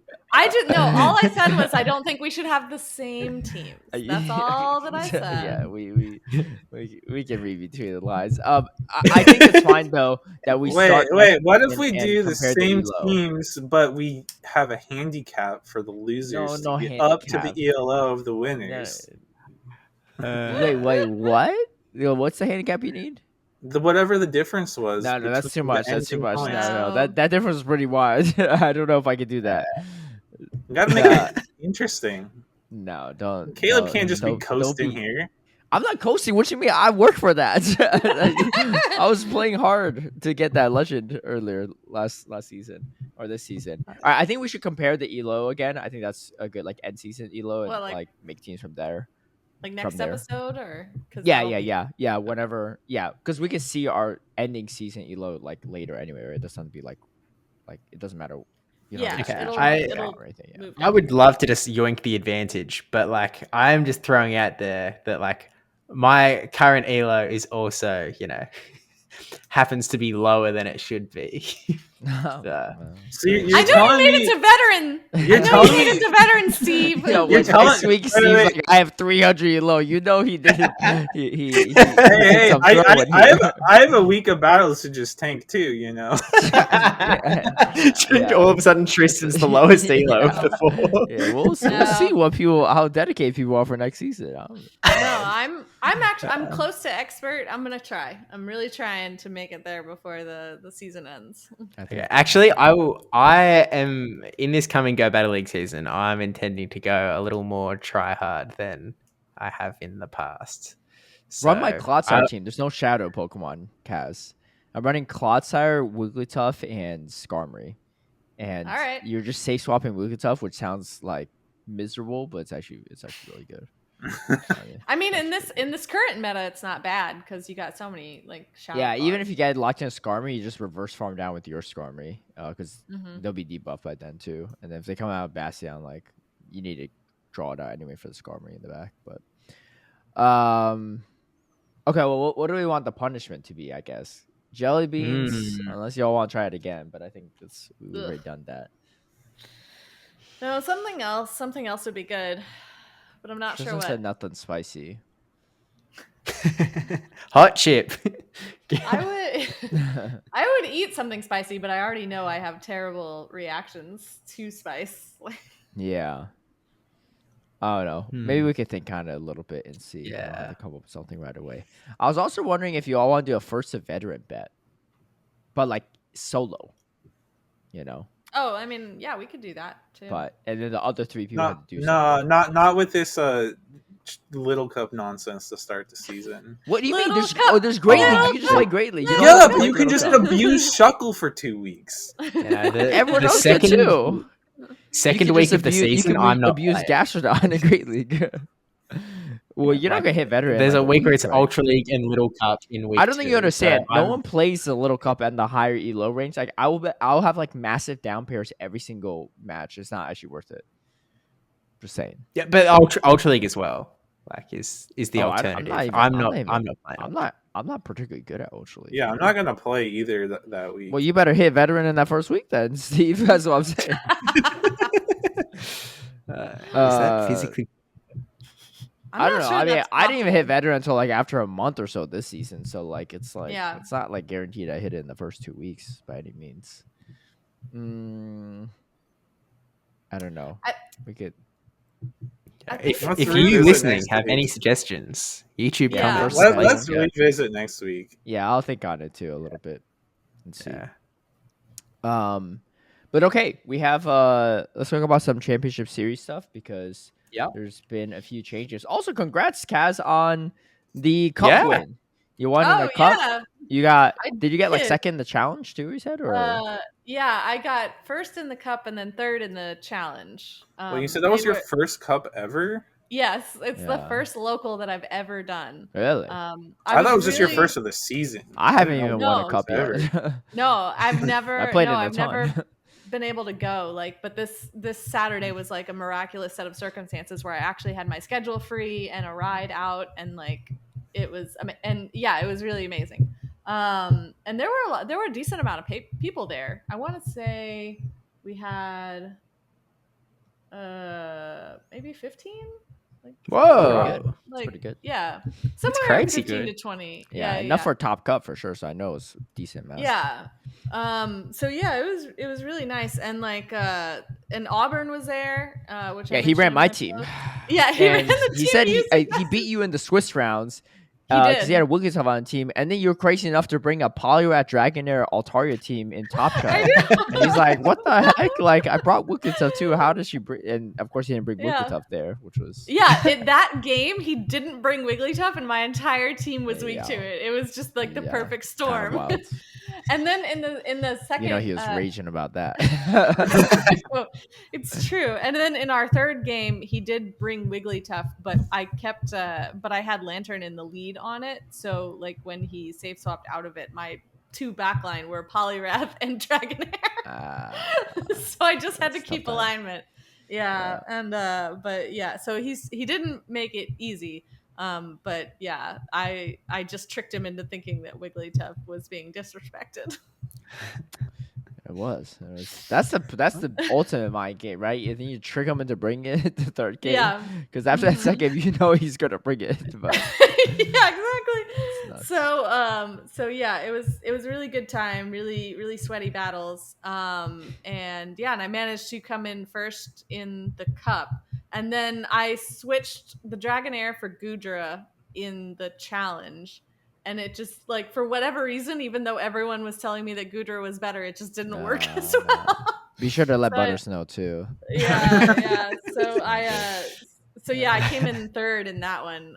But my local friend, Sushi, she came in first. So in the challenge. So, yeah, she's very good. How did Auburn do in the challenge? He didn't stay for the challenge. He was just there for you scarred him that bad? He's like, I'm out of here. I'm done with this. Apparently, yeah. All right, so what I'm hearing is that Kaz is starting that Anaheim qualification push. That's what I'm saying. Yeah. I got 60 points, baby. Yeah, that's a lot. He's got more points than me right now. Probably more than Steve. I don't know if you know this, Caleb, but we were on the same page of the leaderboard for a while, and I was ahead of you. What happened afterward? Well, I think you did a challenge that same weekend or a cup that same weekend. Yeah. Oh, I'm not keeping track of the leaderboard, so I don't know. Yeah, I think you got some more points. Yeah. Really? Let me see this leaderboard. I got a big fat 0. I'm just curious now because I didn't even know I was even on the leaderboard. But yeah, I've done a couple. What do you mean? If you get any points, you're on the leaderboard. Oh, really? Yeah. It goes all the way down to like. Well, I didn't realize. I thought it was like top 100. Oh no, it's show 100. I see the way. Oh, okay. Yeah. Oh, so it's like, everyone. well, here's the screenshot that I took. If you can like see it. It's we didn't need to zoom in. It's fine. We don't need to see nothing. But that was like the day of it, and you did another one since then. So I think I'm at 56. All right, are you just Kaz on this? I have my real name listed, which is Kate Kazanow. Oh. Everybody can know that because I have books published, so it doesn't matter. Well, I also have it. I also have it listed on the podcast too. So. Yeah, it's tricky on the big leaderboard with all the names when you go back and you try and find like someone's username, and it's like, who is this person? They're fourth on the Oceanic leaderboard. Who are you? My hope is that it gets easier as the years progress because people are better about it. Yeah, but it's not even that bad for the Oceanic leaderboard because you guys have less people. But like having some random person from like LATAM that you're trying to figure out who they are, and you're like, I have no idea. Yeah, like, do you know who Oswaldo Medina Rodriguez is? Number 4 on the global leaderboard from Mexico. No clue. You don't know Oswaldo? Do you? No, I believe that's why I'm asking you the question. That's what I'm saying. I know, because you're talking about LATAM. You say he's already at 200. Yeah, I saw that. And I was like, oh my god. Gonzalo Rojas. Who is that? I don't know. I think they're from Chile. Where's Chile from? I don't know. All right. We also have a lot of play Pokemon updates. Yes, we do. Oh, yeah. So I just want to congratulate Kaz Yeah. on the early points here too. I mean, winning the cup is way more impressive. I got second in the cup, which is fine, but it's just like you want to kind of max those out. The and challenges are easier to come by. For sure. Like there were some people there who were a little bit less experienced, but like all the people I played, like because I had to play Auburn twice, and I did get paired with Sushi once, and I got paired with another local of ours, Heather, who's also like really good in the first round. So like I didn't have any easy rounds. Yeah. Was like, Ryan there? No, he was not. I know Palmer's up definitely dodged there because he tries to dodge anyone that Auburn's going to. So should have gone to the challenge. He also just tries to dodge most of the events. Period. Well, I know that weekend they had another back-to-back on Sunday as well, but I couldn't go to that one. I think Auburn did a similar thing where he went and did the cup, but he was able to win that one because you weren't there. So, but I'm sure you rubbed that in. Well, it wasn't. Yeah, it wasn't that, but he was just letting us know that he was running my team. Yeah, but that was like the first time I'd ever been to a local event at all. So those were my first points that I've ever earned. Like, pretty awesome. It was really fun. I look forward to crashing and burning when the whole meta changes. You never know. Not going to brag or anything, but I feel like we have the best locals and yeah. Anyway, about these regionals. You already said that. Not to brag or anything, but you've said that a few times. I know. Well, speaking of that, I actually did lose to what's his name, CTU in the finals. Which is unfortunate. I was the only one undefeated in the Swiss rounds, but yeah, I couldn't manage to beat him. The run ender, they call him. Yeah, he played well. Okay, so we have updates to the regional schedule. Let's talk about that first. They added some more regionals, and hopefully that's not all because there's not much for North America. There's a lot for LATAM, but there's a ton for LATAM. Yeah, North America they added 2. So they had 4 before up till December, which makes sense. And then for the 2025 year, they added just 2, Vancouver and Milwaukee, and that's it. Which I'm hoping they're still trying we're missing. Lock down a few like if you look at like what they've done in the past years, we're definitely missing because in the past we've usually had like 2 more West Coast regionals, usually like a Portland and then like either another California one or a Salt Lake City or something. Yeah. Well, and there's definitely, and I'll say for my region, there's usually a lot more. Yeah, there's usually Charlotte. There's usually like a Knoxville. Orlando. And then there's usually just something in the Southeast. There's nothing in the Southeast right now. Is Kentucky Southeast? Yeah. That's Midwest, right? Yeah. How far is Louisville from Knoxville though? Like, are those like sort of the same region? Roughly. I mean, no, not really, because Louisville's like the northern. It's like on the Ohio River, like on the northern part of the state, because it's actually only 2 hours away from my hometown where I grew up. I have family there, so I'm gonna try and go to Louisville. Nice. And compete. But it's pretty drivable too. We're also missing like the northernmost part of the state, so it's like not really as accessible to like the southerners that have been so used to going to Charlotte. And then we're also missing everyone's favorite Peoria too. So we'll see. Yeah, there is that one. They added some, I think, to Europe. I don't know which ones. It's probably my guess is probably the ones in the 2025 year. So they have something in the UK, Birmingham, Stockholm, Sweden, Seville, Spain, and then Utrecht. And also, I want to note that it's a bunch for LATAM. Yeah, but I want to note that I can't get it to open right now. It seems like they're combining the page for like regionals and special events because a lot of places that have traditionally had special events are listed under regionals, but they're just like I think italicized and green and italicized. So it's kind of nice though that they're all being listed in the same spot because it was kind of confusing and annoying before to have to go to all these special special event pages and stuff. So yeah, those are all there. And then Australia got 2 regionals. Most announced. importantly, we've gone from 0 to 2, baby. That's right. Go. Back to that popular spot, Perth, and then we got Brisbane as well. Hey, and the big thing is Perth is first, so people are probably going to feel more like they have to go, right? Before it was like they were like, it's at the end of the season, like I'm chilling on points, I can coast. But now it's like there is no chilling on points. Their population in one weekend. Yeah, well, we're doing the back-to-back thing of Perth. Perth is the last one now; it's the first one. The December, sort of end of November, start of December slot has traditionally been the Brisbane regional, but they've swapped it over to Perth, which is actually, I would argue, a good thing, because what people outside of Australia don't know. Oh yeah, go ahead. Is that the end of November, start of December is the Schoolies week, specifically in the Gold Coast, which is sort of next to Brisbane. And so everyone that just finishes high school, they've just graduated, they head up there to party. And so, all of the hotels, all of the flights are way more expensive. So, and last year or 2 years ago, they announced Brisbane regionals with literally 3 weeks notice in the middle of Schoolies. And so it was it is the most expensive tournament I've attended. It was insane. But you were saying? Well, you're right. There's no way non-Aussies would have known that fun fact. But what I was going to say is, last year, when was the first Australian tournament? Was it before December? No, first weekend of December as well.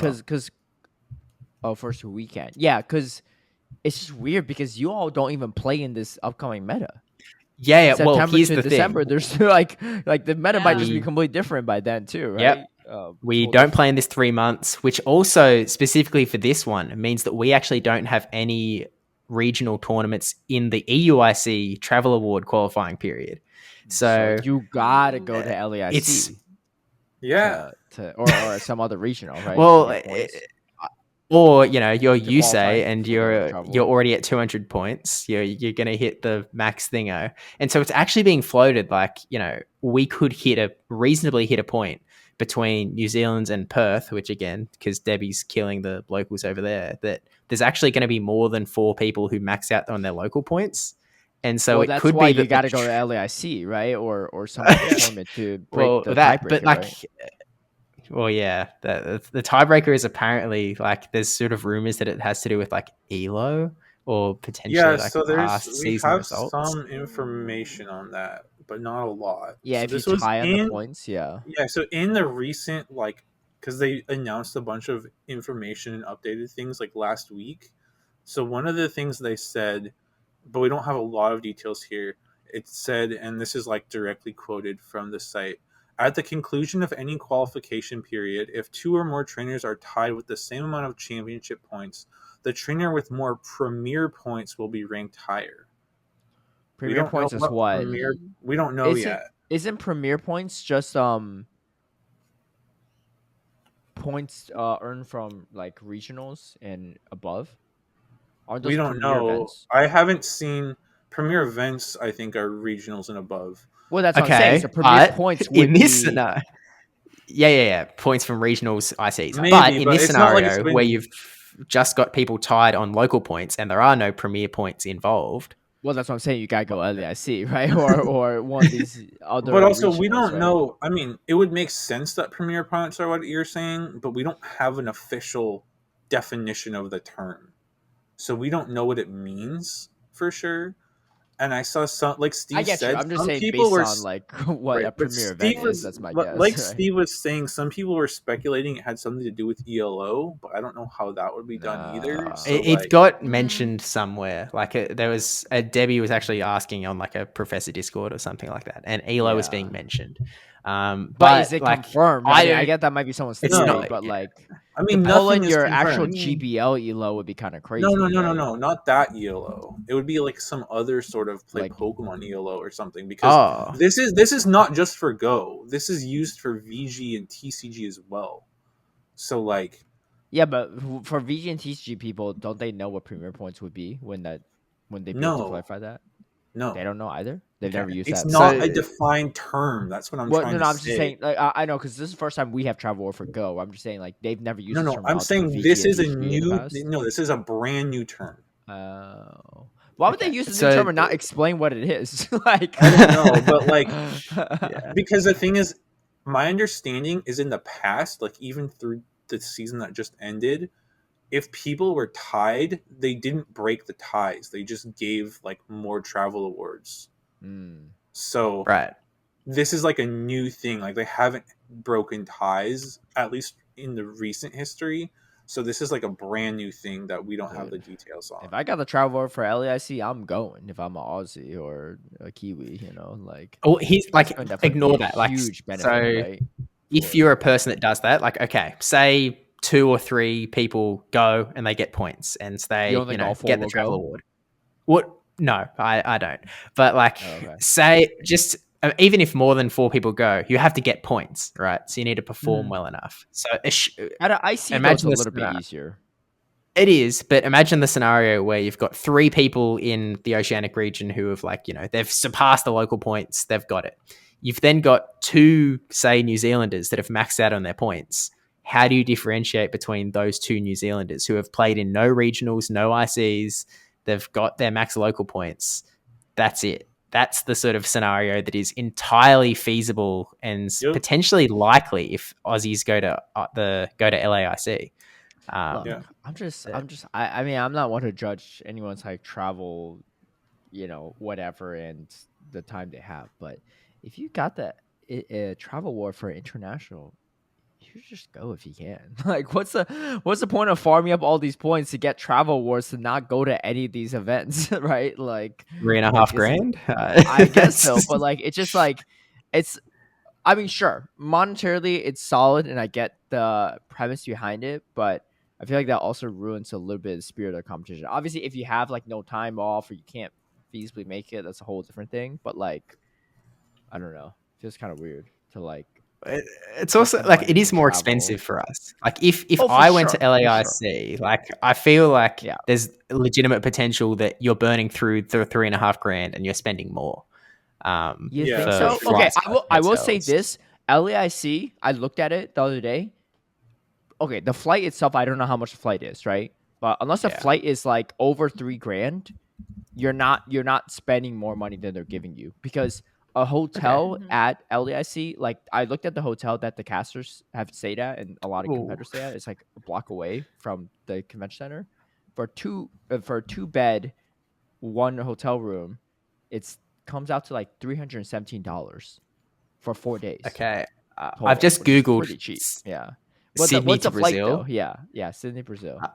The 5 flights, like first thing came up. 3 of them are over $3 grand. Okay, what's the cheapest? Sao Paulo is actually it's a little over $2 grand.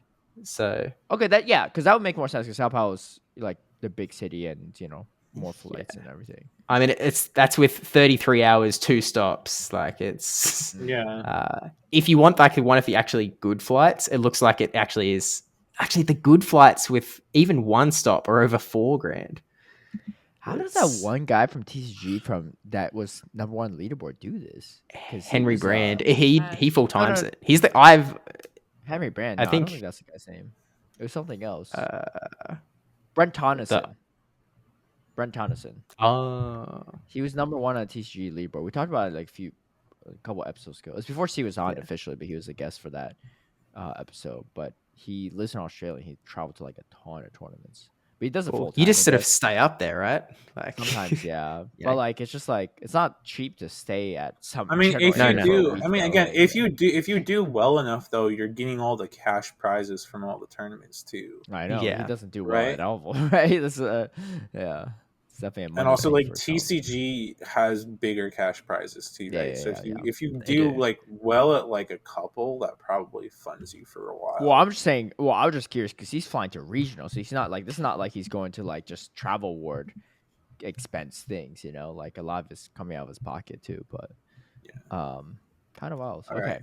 So maybe not as cheap as I thought it was, but anyway, that's just my thought, right? I think obviously people don't have to agree with it, but I do think it's a little unfortunate to have a bunch of people get travel awards and just not go. But all right, and then we have some other changes as well. Latin got another big one. The points, right?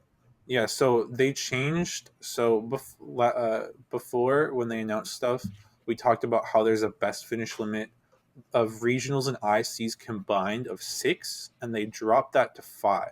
Mm-hmm. So now you're going to be counting your best 5 events between regionals and ICs. Yep. And then they also dropped the points that you earn from ICs. Probably because I think a lot of people are saying the IC points were like too OP, like too much. So first place was 750. It's back to 500, which is what it was last season. Yeah. And then everything else got dropped, but is still more than it was last season. So second place is going from 700 to 480. Last season it was like 400. Third and fourth is going from 650 down to 420. Fifth through eighth is going from 600 down to 380. 9 through 16 is dropping from 400 to 300. 17 through 32 is dropping from 350 to 200. 33 through 64 is from 250 down to 150. And then 65 through 128 is dropping from 150 to 120. And I know like last season that was only 100. So like it's still up across the board besides first place, but not as significantly up. So probably balancing out the difference between regionals and ICs a little more, which seems pretty reasonable to me. Yeah. Because the difference was just a little too stark before, in my opinion. So I like these changes. It's up a little compared to last year, but not, and is still generally more than regionals, but it's not so significantly more. So like if you can't make it to ICs, you won't be as disadvantaged if you're able to do well in some regionals. It's not as big of a gap to try to bridge. Mm-hmm. Yeah, that's true. And because IC is also not cheap to fly to, especially if they're out of region, right? So having that change is nice.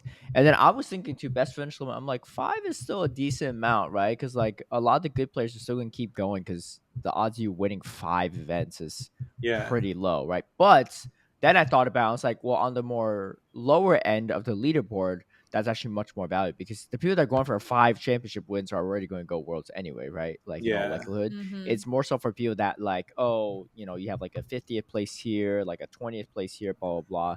Like it'll be a little more balanced for those people trying to compete with others that travel to a lot of events. Right, those people trying to qualify in those last spots, right? Yeah. Like probably like I don't know, like 60 through 75 in NA or something, and maybe like 40 through 50 in LATAM or something like that, right? Like people competing for those like end of the leaderboard spots that still qualify will balance it out a little more in terms of like people who can't travel as much, right? It makes it easier. Like if you're able to make it to 5 events and get points there, like you're in a potentially decent spot, but like having to go to that 6th event is significantly more time and money. So I think that's also a positive as well. Yeah.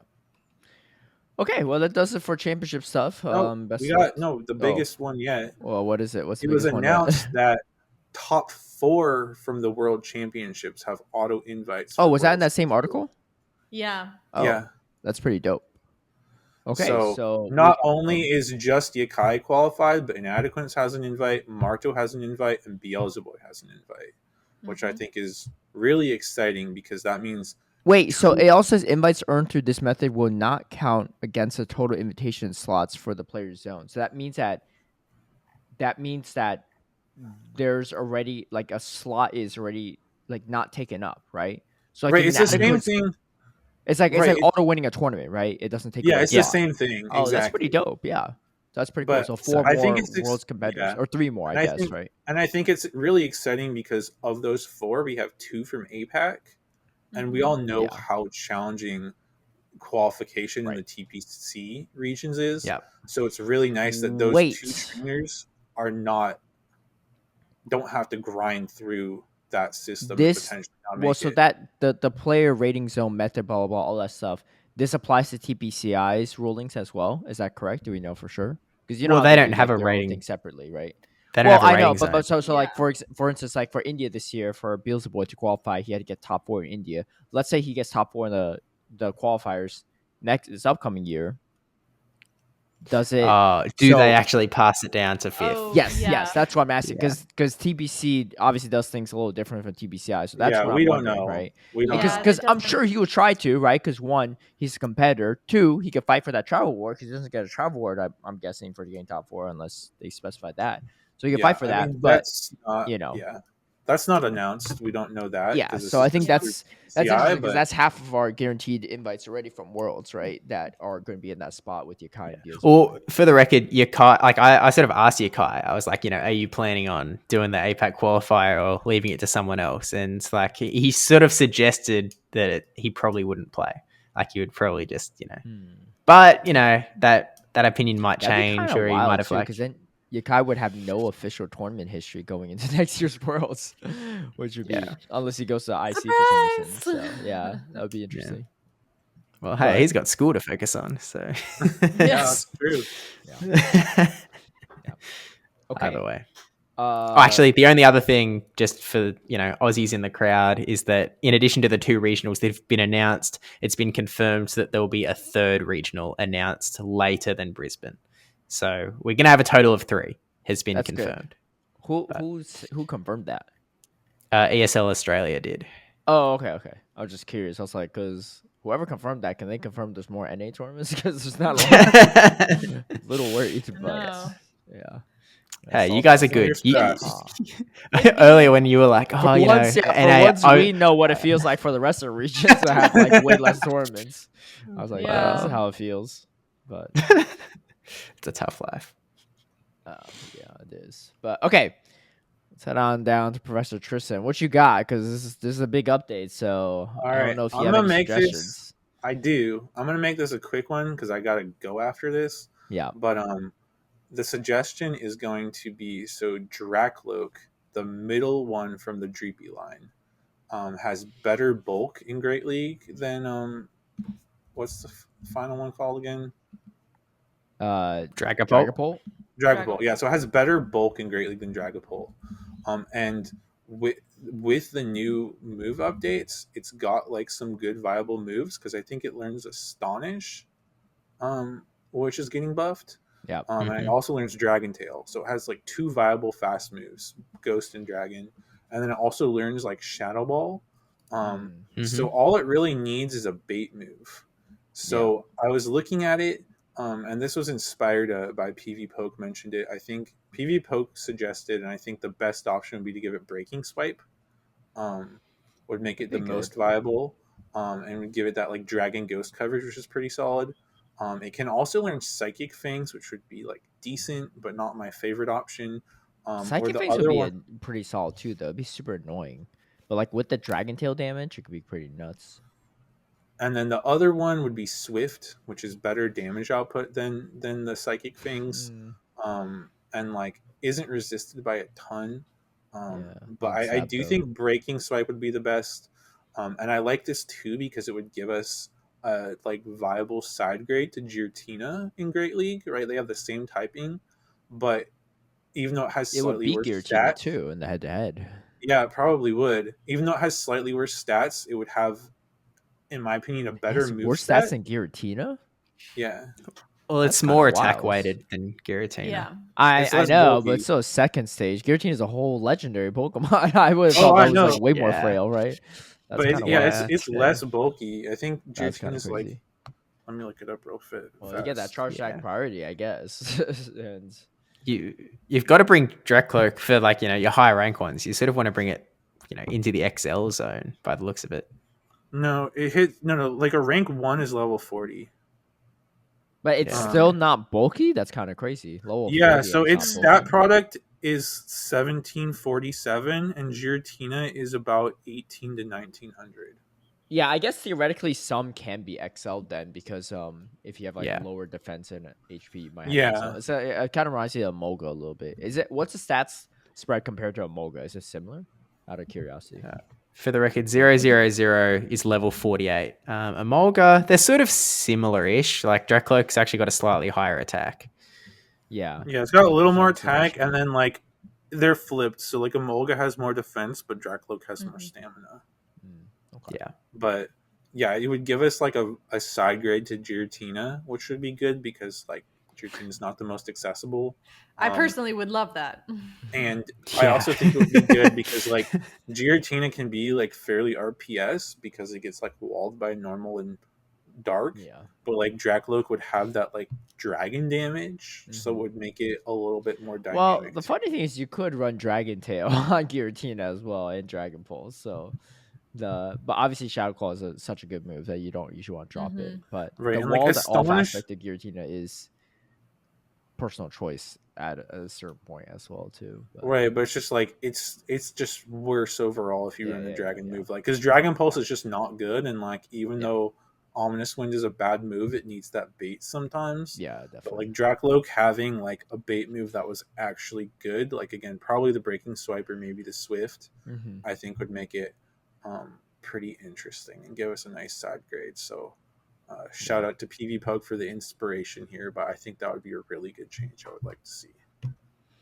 Could be interesting. Well, I guess we'll find out in like pretty soon what the moveset is. But, yeah, I don't know if we'll be getting it with the release, but it's, you know, if they did change it between now and then, that would be awesome. But if not, I would love to see that added in December. I think Dracloak will probably like come out probably in full force if I were to guess, because if they're definitely gonna have a community day for Dragapult one day, right? And I think if they're to do that, it would just be a move given to Dragapult, not Dracloak. So there's no reason for them to really hold back on Dracloak, I guess, unless they just want to buff it later. But I mean, unless they're just like not necessarily thinking about like the middle stage being viable for PvP, because like there's a lot of middle stages that don't always get a ton of love. Like Sliggoo could actually be like a decent monotype dragon, but has bad moves. Like Shelgon could probably be a little better. Like they don't always give those middle stage mons all the love. So, but like this one has unique typing. So I know Sigloo is going to be interesting because it has a Hisuian form that we haven't heard about yet coming to go. So like it might get some. Yeah, it might get some extra love whenever that happens. Yeah, but like Sliggoo right now, I think is like 2 or 3 moves away from being good. But like, if you look at its stats and what it can learn, like it could actually be good if you gave it stuff. But that can be for another day. Be 1 GBL update away. Anyway, well, thanks for joining us, Tristan. I know you have to go. A quick question before you leave. Did you get anything specific for your placement at Worlds? Because you got like tied for like 40 something, right? I think I was like 1 or 2 wins short from any sort of prizing. Well, you weren't here last week when we covered the points, but you didn't do so well. However, you should have slotted, like I said, you should have slotted yourself in over some of these other people like Lau, Jess, and Doombug, you know, and you would have been fine. I know, but, right? I said you got to believe in yourself, and you know this guy was bragging too. He's like, I got all the top picks, right? All the championships on my side, but. I mean, I literally decided my team at like 1 a.m. the day of. Did like maybe 10 scrims total using like 2 different teams. Because I was trying out your team and I tried out Berto's team. And I ended up going with Berto's team. Yeah, the Shadow Quag was good. Shadow Quag was good. It was cooking. Hey, well, Berto did pretty good. So, you know. Shout out the points that I got from Berto. He did. Yeah. Shout out LA locals. All right. Well, we'll catch you later, Tristan. We're going to talk about the tea topic for the week. You want to take this one, Kaz? I think you were the one that suggested it. It wasn't me, but I'll happily. Oh, sorry. share it. It's a post from Jay Engels. You know. Maybe controversial. This is just reading. Maybe controversial, unpopular opinion. The Pokémon Center at World should only do reservations for competitors.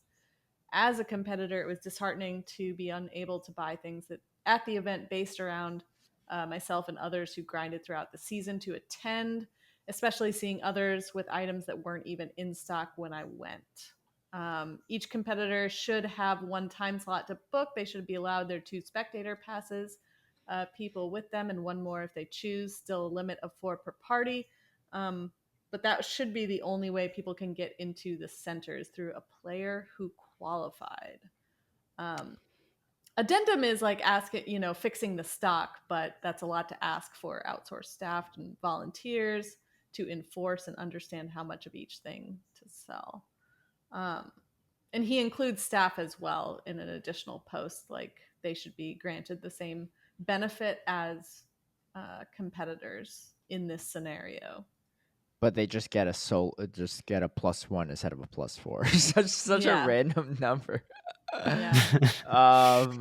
Well, what are your two takes on this before I share my take? Because well, I've never attended Worlds, so I can only kind of give my perspective from the outside. But I mean, ostensibly, yes, I do think that if you've like specifically qualified to be there, I think that there should be some advantage to that.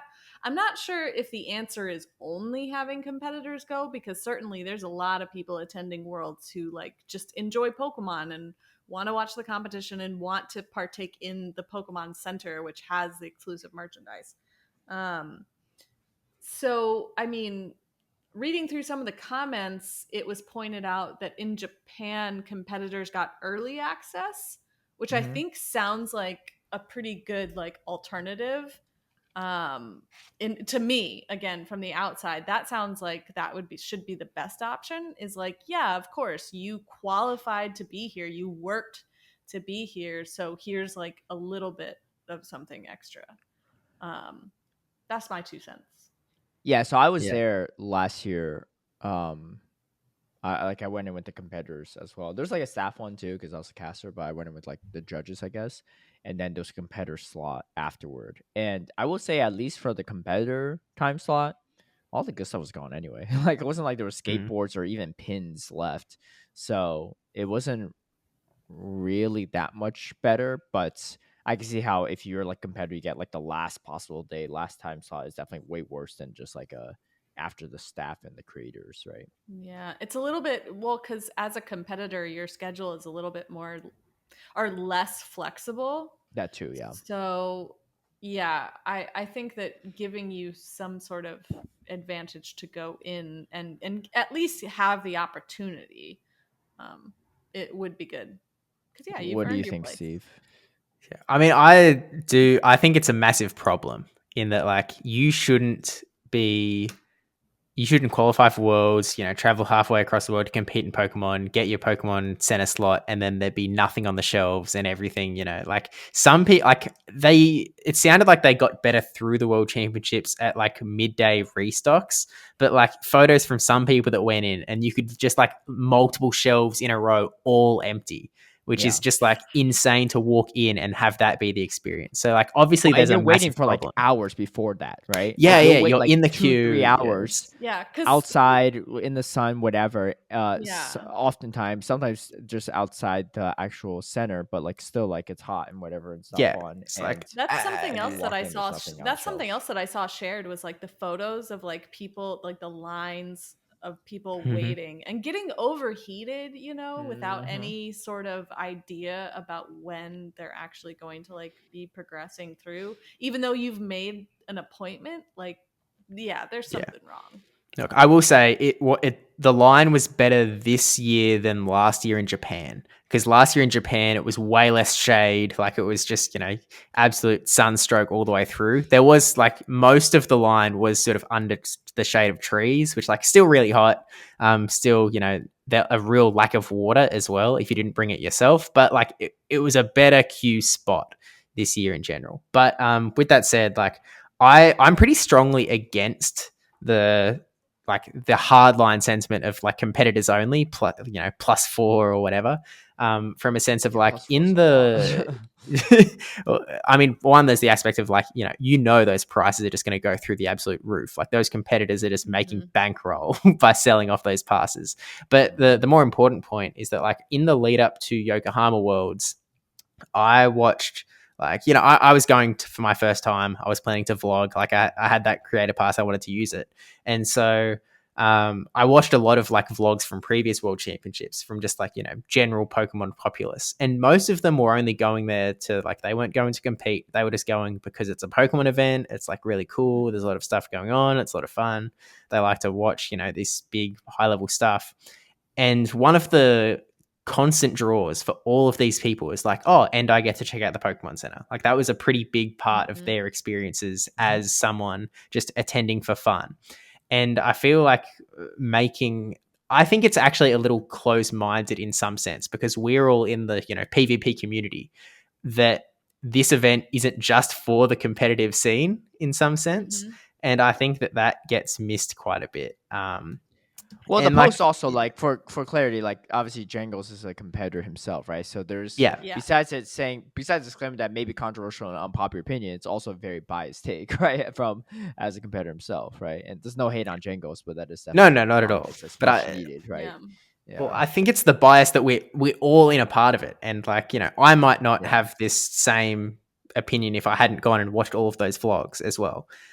Because like, Worlds feels like it is for the competitive scene, because it obviously is, but like you also see things like the closing ceremony where they announce all of this stuff for the upcoming Pokemon stuff, and there were a lot of spectators all around me, like watching that closing ceremony. I would argue that, like, there was a pretty hard lean into it being in some sense for general Pokemon fans rather than competitive Pokemon fans or competitors specifically. So, and I think that there needs to be some sort of fix. Yeah, I think it behooves them to widen like access to this kind of event, just so you try to, increase visibility, get more people involved, that sort of thing. So, I mean, they're certainly not going to look at limiting the event itself in any way.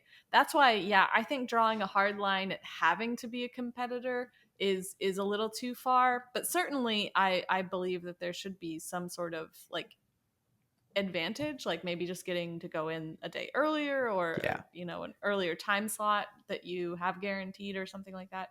Like, I think there's something to be said for you've earned your way here, so here's like a little extra access to something. But certainly it doesn't give you like ownership of that thing. But I guess here's my, like, number one best case scenario, and it's not really feasible, is that there's enough stock. Like, that's, and I get it from a Pokemon company perspective. You can only order so much stuff, and like, you don't want this massive bunch of stuff that you didn't sell because you made sure that you were stocked.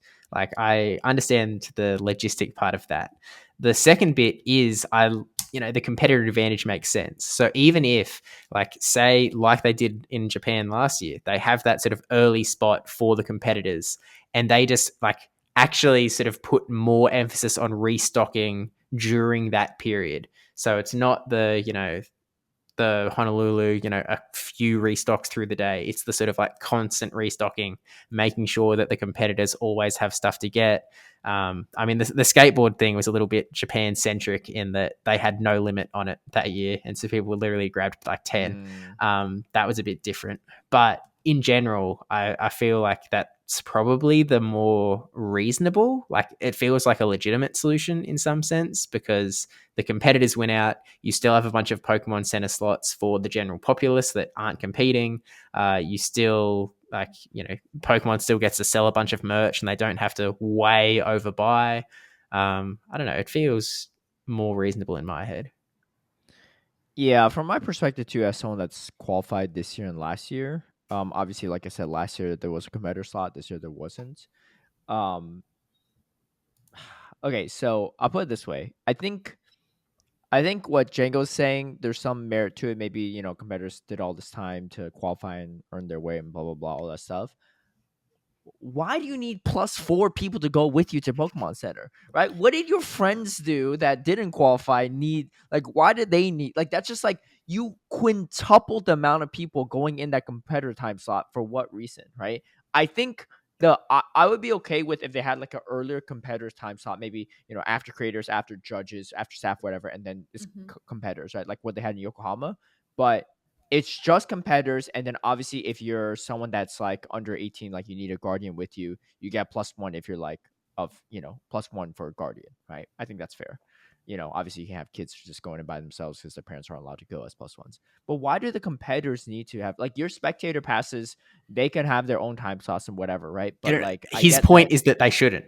Like his point is that it should only be competitors all weekend. Yeah. And that's why it's the quintupling. Wait, what? That's even that's even crazier. Wait, what? Yeah. What the is Pokemon Center at Worlds should only do reservations for competitors is the take. That's not right. And so that's like going way more than just having a competitor slot, right? You can have a competitor slot and have reservation slots for other people, right? So that's why I think it's madness if they do. That's why I think my take was basically what you just said. Yeah. That's why I think he had so many people going in with them is because you would that way you still have spectators getting. That's also in. Like. But I don't think he thought about too far. The logistical nightmare of that's also way too much because I mean it was Mm-hmm. already hectic going to competitor slot in Yokohama last year, and you could bring like 2 or 3 people with you, right? Like it's just like bring 4 people, like it's just like way too, like I don't think you understand. Like you'll be waiting in line as a competitor for hours because there's other competitors with a ton of people. Anyway, no, I think like that's not. Unfortunately, that's not well thought out because, like, logistically, like, even if you get the competitors and the 4 people out of the way, for the rest of the open public, that's going to be like straight up nightmare, right? You'll be waiting in lines for who knows how long. It could be 3 hours, it could be 5 hours, it could be 6 hours, it could be 1 hour, right? You don't know because there's really no time. Like right now with the reservations, you might go on your time. They might be running late like an hour or 2, whatever. You know that after the 2 hours, you definitely get in, right? You know, after 3 hours, maybe max, you definitely get in because you have this reserved time slot.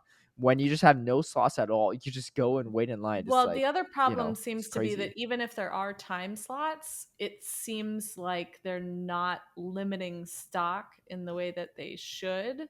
Yeah, I think that's a big part of it. So that even if you do have a reservation for later, they might be, like Steve was saying, like the shelves might be empty. Yeah, the stock is a big issue, and I think it's just surprising that Pokemon Company doesn't realize how popular the Pokemon Company is or the brand is, because people will buy this stuff if you have more stock. You know, I get like you don't want too much back stock, but like they're like selling out like multiple exclusive items every year. And they're probably selling out way sooner than they expect to, right? Obviously, like it's good to sell out, but like how soon do you want to sell it? Like I don't know if there's limit on pins. I know there weren't last year. I don't remember this year, but I only just bought one of each of the pins because I don't want to buy up extras. But yeah, like that's like something that should be limited, right? This exclusive Worlds pin that they'll never create again. Like, why not limit that, right? But okay, so yeah, that's wild. Yeah, no reservation. I missed that part. So okay, definitely need reservation for everyone else, right? just as a logistical thing, even if there is a competitor slot or not. But okay, I would say I'm on the fence of you could give a competitor slot, no extra plus people, whatever, right? Your spectators can reserve their own slot whenever. Again, if you're like underage, then you could bring one guardian. But otherwise, just have it just for competitors. And I think this will be not too exclusive. It won't be like too much stock will go out after competitors, because next year will be like the smallest worlds they've had in probably a while because they're limiting the amount of competitors in general, right? So for Go, it's not going to be a big difference, but for like TG, VGC, that's going to be way less, right? So generally speaking, way less competitors as well will be in that competitor's time slot. My other take is that your competitor, and I know you worked hard for it, but you go in, you reserve just like anyone else. Because I will say this. This is my argument here. Competitors get a whole backpack just for competitors. I have that's true around here somewhere, but tons of stuff in there, right? T-shirts, hats, probably like pins, exclusive like cards that you don't get anywhere else besides as competitors.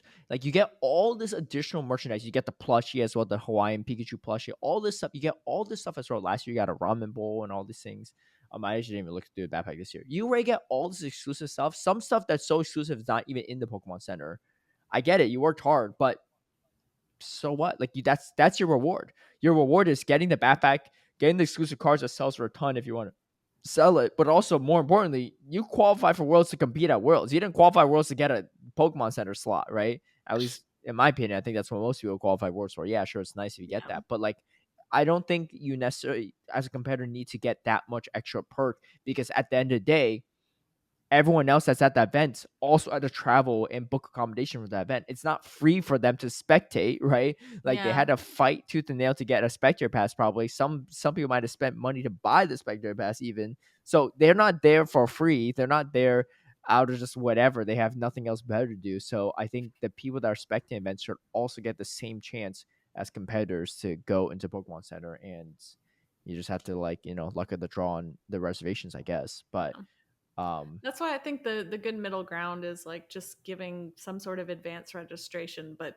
yeah, everyone, you certainly shouldn't limit access to it, because people go to Worlds because they want to be there, even if they're not competing. They want to just be a part of that experience, and I think that's equally valid. Yeah. I think staff I've getting early access is fine, like judges and stuff, because they're working, right, and they kind of have to go at a certain time slot because they might not have the time to. But it's just like, I get that. I get that. I get the frustration for sure. It's just I don't think it's I don't agree with a lot of it. And again, like I said, obviously he's leaving this part out because it doesn't help his argument, but competitors get exclusive stuff, and a lot of the stuff from the Pokemon Center just in their bag and competitor stuff. And honestly, if I was competing and I didn't get a chance to go to Pokemon Center and I just got that bag, I'd still be satisfied, right? I'd still be okay, right? But me personally, I'm not a big collector. Like I was talking about earlier, like I didn't really buy that much stuff. I only bought stuff for some friends that wanted stuff, and that was it. But like I didn't buy like multiple of the pins, even though I guess I could have, right? I didn't even buy like the deck box or anything. I didn't buy any of that stuff, really. Yeah. But there's like that's a pretty constant dichotomy I see, like in a lot of franchises, is like the difference between people who just generally enjoy it and are participatory, fans, and then like collectors, like people who are actually interested in owning all the exclusive things, and certainly like everyone, competitor or spectator or not, whatever, like they're gonna fall somewhere like on that spectrum, and you can't appease both ends of it. Unfortunately, with just like stocking issues and timing issues and everything. So yeah, just finding the middle ground, I think, is what they need to be working on for next year. Yeah, definitely. It'll be interesting next year too. I don't know anything on this, but my guess is that they'll probably increase the amount of spectator slots because there's less Worlds competitors. If there's less Worlds competitors, then there's less people with +2 spectators. What do you mean? You're on your way to qualify, Kaz. What you mean? You can go as a competitor and bring 2 people to spectate with you, right? You get your own spectator passes. That's what my friend said when I suggested that they meet up with me. They're like, "No, you qualify, and then we'll just go with you." Yeah. Yeah. And I was like, listen, I don't think you understand how hard it is. I don't think you understand how good you can do. Yeah, I don't think you understand how easy it is, actually, especially in North America, because we had less than 75 people qualified this year, and we have more than 75 slots this year. Listen, I'm doing my best. I'm doing my best. I'm not saying it's like easy to qualify Worlds, but I think when you're winning cups and like, also I need them to add more Southeast regionals is what I need. Yeah, I mean, luckily NAIC is in Southeast, and ICs are worth quite a bit. But no, I'm definitely planning on going NAIC this year. Well, I'll put it this way too. I pretty much qualified for Worlds after just one regional and one IC, and that was it. And I didn't even maximize locals, so it is very feasible. Obviously, you had less points for locals this year compared to last year. It's like I also need to do better at the regionals I go to, because last year I did not do very well. Just bring the triple week to Charm and you're fine. Okay, well, let's head down to the YouTube comments to wrap it up, because we're going a little long, but it has. Oh my god, there were so many events to talk about. Yeah, there sure is. Actually, we're not even going that long for our usual stuff. But all right, let's start from last week's episode. Borstiff says, "Hot garbage take, Razor Leaf and SmackDown nerf not severe enough, especially with Gligar losing viability." All right, look, I love this, right? I love the different opinions too, right? And I think people can disagree with, because I think I was the one vocal about that. Yep. Here's my counterpoint, Borstiff, right? And I'd love to hear your response to this as well. I think it's fair to think that's hot garbage take. I think losing the Razor Leaf, SmackDown, Pokemon, and GBL in Great League is annoying, right, as heck, and it happens to me all the time because I never run that strategy myself, right? And I run a lot of non-Bastion. I run a lot of teams weak to those teams too. I run like a Carbon Man team and something team that's all lost to Bastion too, and I was able to, and sucked every time I had to face that. Here's my first point.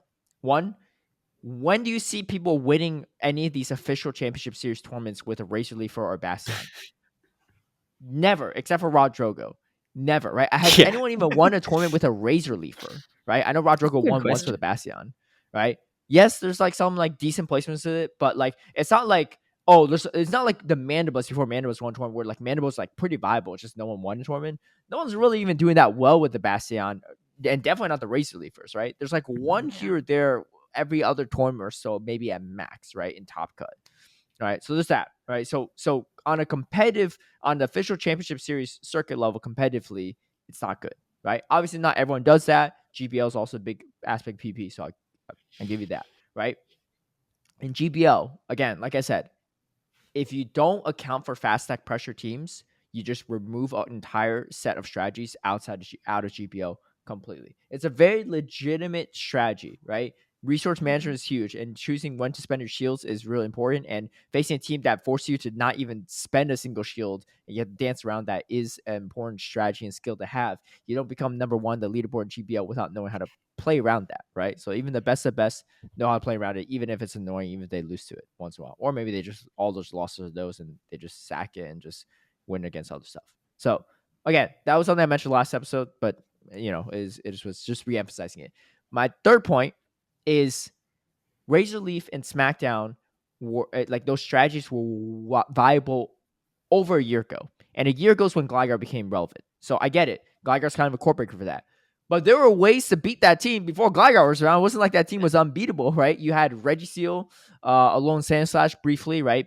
When it was, buff last season became viable. Even Alone Marowak back in the day had a lot of play into those, right? It's not great into Bastion, but had a lot of counterplay. But there were things that beat it before. Now there are just more things that could beat it now, right? And the fact that they had a nerf Razor Leaf before, and before Razor was nerfed, it was there was like other ways to like it was even harder to deal with. You were still able to, right? Frostthorn's a way to core break it as well. Like there's a lot more core breakers than just Gligar. So Gligar being nerfed, in my opinion, is not really that big of an issue because you just replace it with something else that core breaks it. Like there's plenty of ways to beat it before that. But again, that's my counterpoint. Happy to hear we had to say next week on that one. It's, again, we don't have to agree on this, right? But this is my opinion on it, right? And I'm not saying it as someone that likes using Bastion on official tournaments. Like I said, I don't mind not using it, right? Like the team that I've been climbing or like winning locals with doesn't have any Bastion at all, right? I'm just abusing Clodsire. But yeah, there's like Clodsire, a great core breaker to that stuff too. Like every time I see Clodsire into a weak stuff lead, they just top left. I was like, well, I'm guessing they have a Bastion and a Shadow Victory Bell in the back, right? Like, but anyway, so that's my point. I don't know if you two have any thoughts on that, but no, I generally agree. Like, I mean, as annoying as those tap teams are, it's a viable strategy for some people. And I will say, now that more core breakers have been introduced for the past year, I do see it less already. So I can only imagine like what this even minor nerf is going to do to it. But yeah, it's not something that I'm concerned with. Like if people want to use that strategy, like that's up to them. I like building more balanced teams, so I will continue to do that. Yeah, like I said, like my whole concern last week wasn't like, look, I could care less about Razor Leaf strategies and SmackDown strategies and whatever. It's more so I am highly concerned about nerfing too many things that, in my opinion, are already balanced or pretty solid in the meta and make him completely unusable because then you just reduce the diversity of a meta, and that's just not good in my opinion, right? Like the less Pokemon you have in a meta, like people always this is an extreme example, right? It's a hyperbole, but just stick with me here. People always complain about Electric Cup or Flying Cup, right? Because they're like, it's the same freaking Pokemon, Fighting Cup. It's the same stuff, right? And I'm playing those cups. I'm like, actually, the meta is actually pretty solid, though, right? Like, a lot of things have play into each other. But I get why people are frustrated because it's the same freaking Pokemon they see, right? Yeah. And that's obviously this upcoming Great League season and season of GBL is not going to be as extreme as that. But you are going to reduce the diversity for sure with a lot of these nerfs, right? You just make a lot of Pokemon just unusable. Like, no matter what you say with these buffs, like your best hope is that the buffs counteract some of these nerfs, and so that there's about the same pool of viable Pokemon. But again, you could have buffed all these bad Pokemon and left the viable Pokemon still in there, and just still had like Vigoroth running around with Pangoru, you know. It's interesting. It's interesting that it seems like they've made a conscious choice to like not have the same meta, right? They're like, no, we don't want to see Gligar anymore. Out the meta, We don't want to see Skarmory anymore. You know, it's an interesting choice for sure, and I'm betting there will be some ramifications from it. You know, I mean, we're already talking about when we think people are going to start complaining. Yeah. So. Well, we talked about last episode. Both of you said the meta's probably going to be complete crap. But so, it's going to be fun. It's going to be fun. It's going to be fun. But like, I don't know. We'll see. I hope I'm wrong. I really hope I'm wrong. I'm not like trying to be pessimistic, but I'm very conscientious of how meta balancing is, in my opinion. And again, like it's very important to try to separate bias. Everyone's biased, no matter how non-biased you claim to be, but like it's very important to separate your own bias from these nerfs and buffs, because a lot of people are cheering like, Razor Leaf nerfed and like Smackdown nerf. I'm like, who the heck cares about Razor Leaf? I'm not losing to a Razor Leaf in any Show 6 tournament, right? At all. No. If I lose to GBL, that's fine. You get cheesed out of matching GBL all the time. Ain't no reason to like throw a fit over it. It is what it is, you know? I mean, again, if I lose to like a RPS team, that's one thing, right? I'm more tilted when I like lose because like an actual bug or lag, right? But you know, because that's something you just like. Anyway, I will say, as much as you're saying like, this fast move stuff, it's not doing that well in Show 6. We did just see Wigglytuff hit second place at Worlds, so Wigglytuff I think is solid though. Well, yeah. But it's a fast move. Wigglytuff, they buffed Wigglytuff, so if anything, that's irrelevant, right? If they nerf Wigglytuff, I would be okay with that, right? I think that would be fine, right? I think it is particularly like it is by far the best charmer, right? They nerfed two out of the 3 that people seem to be. Yeah, they nerfed the 2 that don't perform well, right? Like. Has Wigglytuff won a tournament before? Makes you think. It has, right? Yeah, because Zedek won Utrecht with it. Yeah. But I mean, hey, I guess from Vexen hasn't even won a tournament in recent memory, and you got Wigglytuff winning, and they're going to buff that, right? Like that would be a fine nerf, in my opinion, right? Like I think again, like I'm not like a Gligar lover by any means. I don't actually even like using the thing, but I think a dig nerf is fine. I think a slight nerf to Skarmory is fine, right? But like gutting it completely is like, I don't know about that, right? I mean, they nerfed the Skytech and Steel Wing. Like, Skarmory's going to be pretty unusable, I think, this upcoming season. But Debbie Pebble says, what did you say about Perch Steven? In all caps. Hey, I didn't even... All I said last week was that it's extra far away from Hawaii. No, we did mention some Perth in this one, too. I got a question for y'all. Is the slander. Yeah. Is Hugh Jackman like the savior and hero of Australia, or what? I don't think we bring it up. I was looking at the Good Day Battlers X account. And I saw that they follow you, Debbie, and which is fine, makes sense, and the Hugh Jackman as a third. I know he's Aussie too, right? And he's talked about his Australian roots quite a bit in interviews. So I was just wondering if he's they're like I think the logic was that when. I think it must have been OCIC. Yakko, who, won OCIC, he didn't have a Twitter account. And so, after he won, he was like, oh, well, I guess I have to. We were sort of pressuring to make one so that he could tweet out, like, hey, I won OCIC, and yada, yada, yada. And when he made his account, like, most people won't remember because it's been a long time since you've made your Twitter/X account. But it prompts you, like, hey, you need to follow people before you jump in. And so Yakko was like, you have to follow, someone on the way in. And so Yakko was like, I guess I'll follow Hugh Jackman as the first thingo.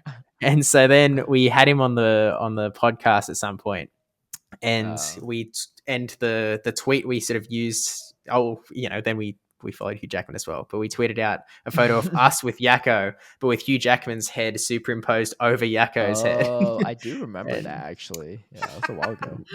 Yeah, it was a long time ago. It's just a coincidence that he's also Aussie, or it's sort of like made thematic sense. It was like a bit of a coincidence that he was an Aussie that Yakko, was force followed, but we went with it.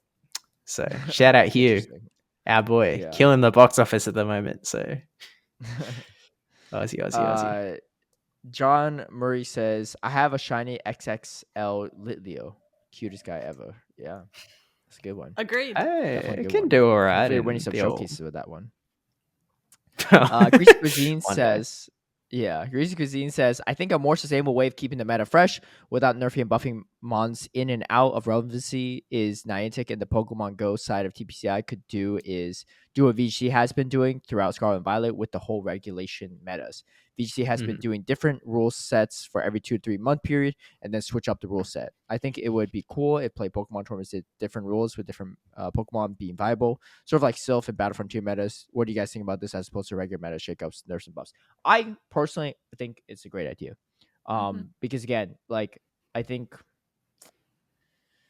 leaving into the hands of Niantic, like I'm not trying to talk bad about it, but they've made some questionable decisions on the nerfs and buffs, right? Like again, the Lantern, buff just like ruined the meta for like over a year, right? Arguably speaking, it still ruined the meta to a degree, maybe until this upcoming September.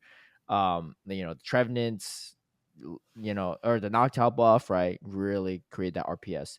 Best meta, in my opinion, in recent memory, is still that first season of Championship Series with the Walrein and Trevenant. The meta was just so like flexible. It was so great. There weren't a lot of flyers in that meta, but that's fine though. It actually worked out well because of that. Because then less things were getting hard walled. But again, that was like arguably the best meta. But people just got bored of Trevenant and Walrein. Well, if that's the case, you could just ban them for a few months, stuff like that, without actually nerfing them. Because I think them as Pokemon are annoying, but they're not broken. They're just very safe, and they have really good coverage. But I wouldn't say they were broken. But yeah, that's. I think that would be interesting. Oh, from what I know from VGC though, it's their regulations are based on the game itself. Yeah. So I don't know who's doing that. I don't know if it's CPCI doing it, right, or Game Freak or what. But their regulations are coinciding with the in-game like regulations. So obviously for PvP for Pokemon Go, it'd be a little bit different, I think, if it to do it. But like just imagine like the GBL like meta, right? Like every 2 months is like willpower, right? And then there's that, right?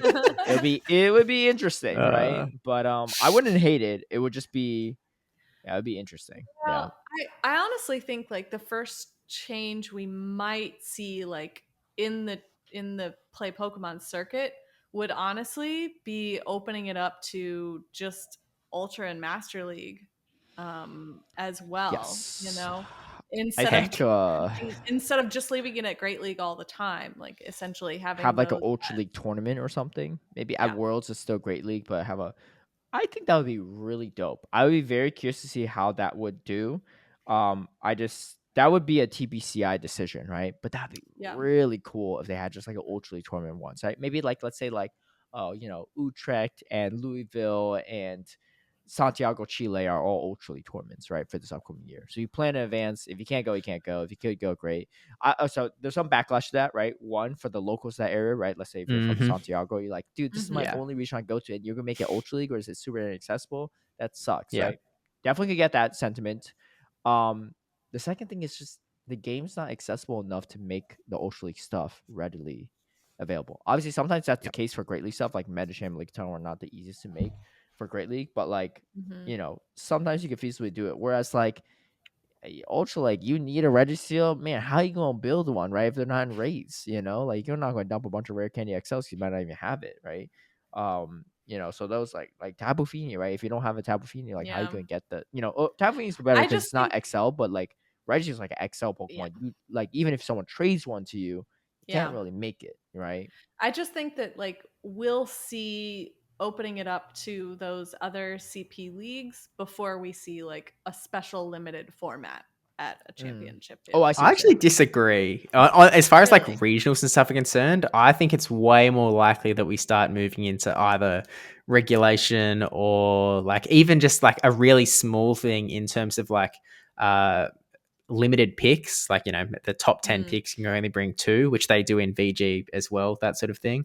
I think it's potentially likely, and I actually think it's a good idea for them to open up Ultra League and Master League for like cups and challenges, like let locals play in Ultra League and Master League, which like it becomes like again this It gets kind of weird though, because I think some local scenes already struggle to get people, right? Like I'm in LA and sometimes we have like barely enough, right? I'm just thinking like, man, if it's an Ultra League, like I might be the only one showing up, right? So I know Berko ain't going to that one, right? So on that point, like that is a massive problem. But in yeah. my sort of local scene, which is again 3.5 hours away, someone came to the last local I attended, and they were specifically like, "Oh, you know, I'm a big Master League player.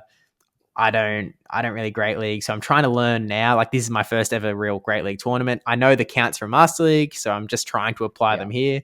And they're the second person that I've seen show up to a local that have sort of had that sense of it. And so I'm kind of like, there might actually be a bit of a, you know, an underground Master League scene that could actually rock up to locals if they for sure were announced. I definitely wouldn't like. There definitely will be potential for newer player, like first time tournament goers potentially with that way. And honestly, I think that would be a good way to test out how that would go before they bring it to a regional level. But personally speaking, like I think it'd be really dope to watch like a whole like Ultra League Show 6 tournament on like a regional or international level. It's just like the game's just not accessible enough, unfortunately. You know, I know we have Niantic staff listening at these episodes, and please, I would love to see something like that, but the game's just not accessible at this moment in time to do that, right? Like even if you had like Regiseals like consistently in raids for like a full GBL season, right? Have it be like not as common as other legendaries, but have them just sprinkled around. That could do wonders, right? You know, for accessibility for Ultra League format, but I don't know.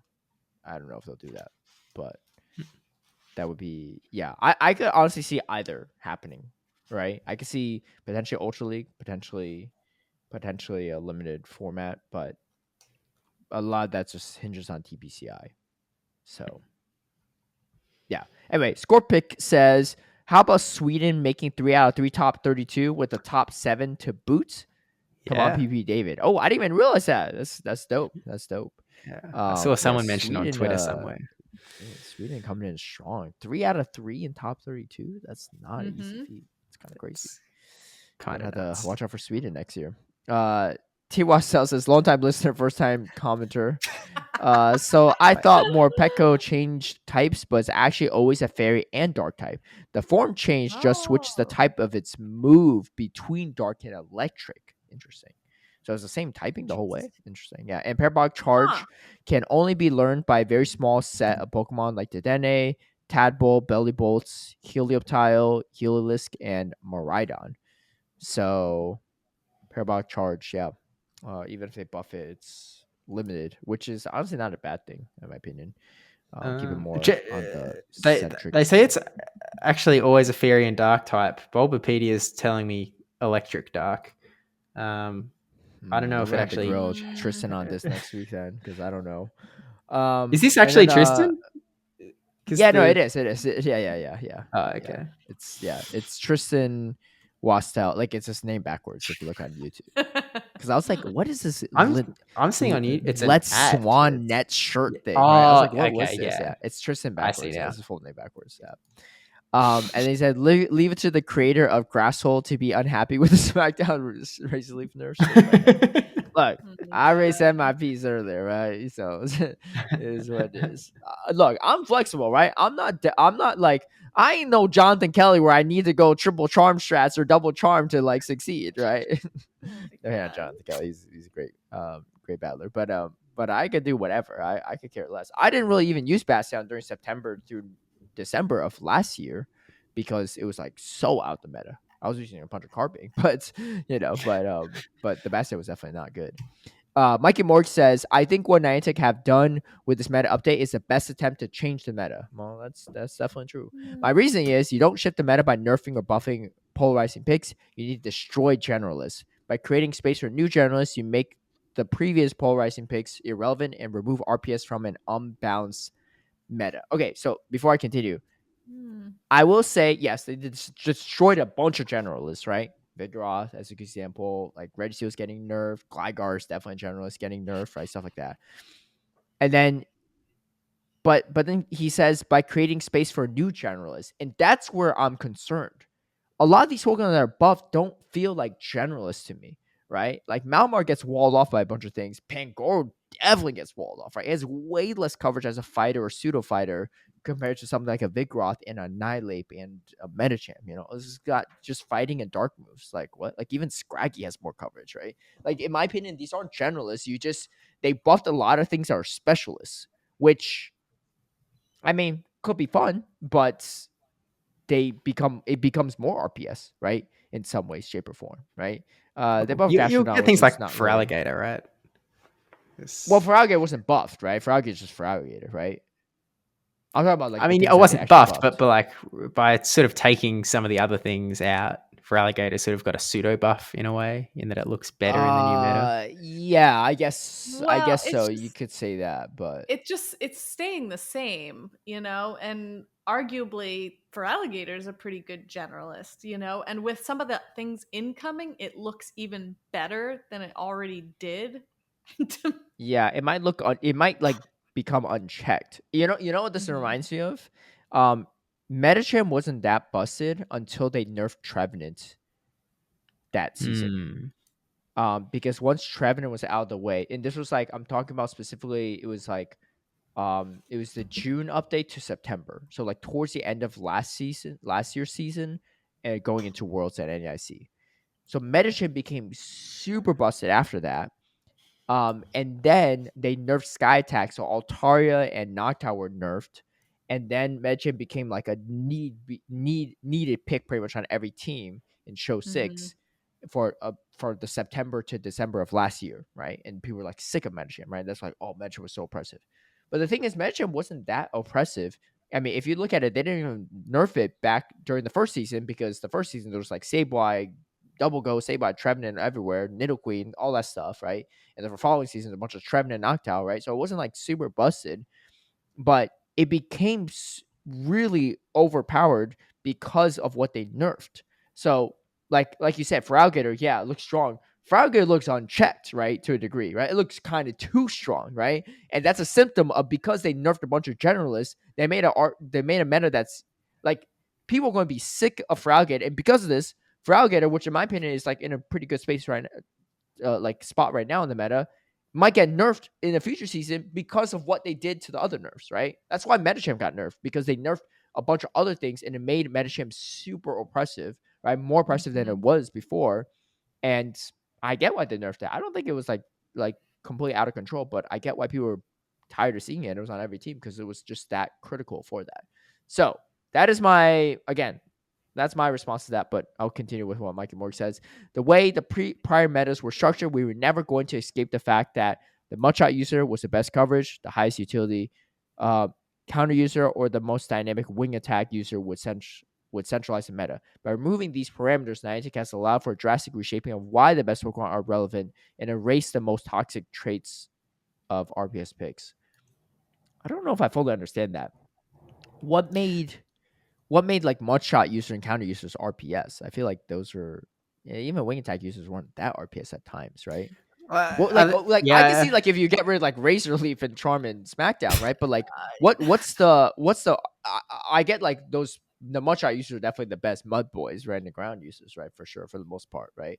But like what is nerfing those? How does that remove RPS? I don't quite understand that bit, because it's just going to be different RPS. But I feel like it's sort of just got mud slappers as RPS. In general, I think if you sort of go back to the first line of his sentence, he said it's the best attempt to change the meta. And the first part of that last bit, like this is definitely sort of linking back to that. So, and I feel like Mikey's sort of feeling like, I'm taking out of his comment a sense of like that this is just a good new meta, like, all this stuff about, removing generalists and like, removing toxic traits of RPS. I don't agree with all of that. To me, it is just like I'm really focusing in on the new, more toxic than a Mudshotter. To me, it's like, it's a good thing that, like, it shouldn't be about, he makes some good points that it's no longer going to be about the best Pokemon, the Mudshot user with the best coverage, the highest utility counter user, that sort of thing. So it's going to change the paradigm a little bit. I don't think that's a bad thing either. And that's what I'm saying. Like, Niantic could have changed the paradigm by buffing Mudslap, Karate Chop. What else they buff as fast? Like Astonish, right? All these moves that are just completely unusable and just a complete downgrade of the other moves of that same type, right? They could have buffed all those things and not nerfed the other things. Then you have a paradigm shift where it's like, okay, well, Whiscash and Quagsire, they might be still be good, but Gastrodon actually is kind of better in some scenarios over these two, right? That would be a very well thought out and like approach, I think, from Niantic's end, right? Like, yes, Annihilate still might be pretty good and Vigoroth still might be good with counter, but they buff Karate Chop enough that actually you gotta kind of worry about Pangoro now, and you have to worry about Machamp, right? And all these Karate Chop users. And so it's no longer like what Mikey Mork's saying here, that the highest utility fighting user is always going to be the counter user, right? The most like relevant ground user is not always going to be the mud shot user at that point, because you buff these. Because in my opinion, I thought like the fact that there's so many useless moves in Pokemon Go that I just don't understand, right? They're so bad, right? Some of these moves are so bad that I just don't even understand like why they're even around, right? Like Surf is just a straight downgrade of high. Well, that's a more fair one because not everything could learn Hydro Cannon, but there's like certain moves that are just like significantly worse. Dazzling Gleam, great example. It costs more energy than Moonblast, but it does the same damage and it doesn't have a debuff chance. Like, why is that even a thing?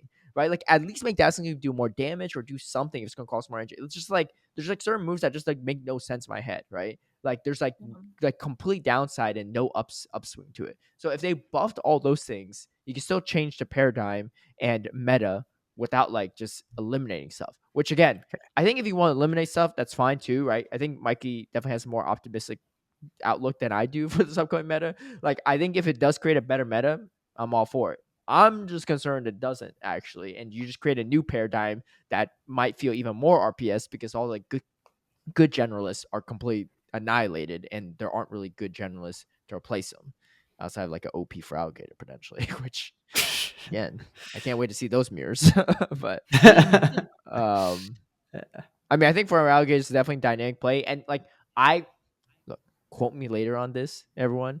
I already know that in a few months' time, people could be clamoring for Alligator nerf. They're gonna be like, it's all the moves that get to the hard hitting move after five fast attacks, right? Same thing with Nidoqueen, same thing with Wolverine, same thing with Trevenant. They need a nerf for Alligator next, right? I guarantee people are clamoring for this.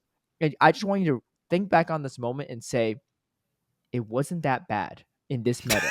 The reason why it's bad is because of how they nerfed everything else. It wasn't that Trevenant wasn't that bad. It was never that broken until they introduced Lantern into the meta, right? Like, I was okay. Like, if they want to nerf Wolverine, fine. I thought Trevenant was still in a really, really good place before they introduced Knockdown, and then just became like RPS like Central, right? But anyway, so clearly passionate about this.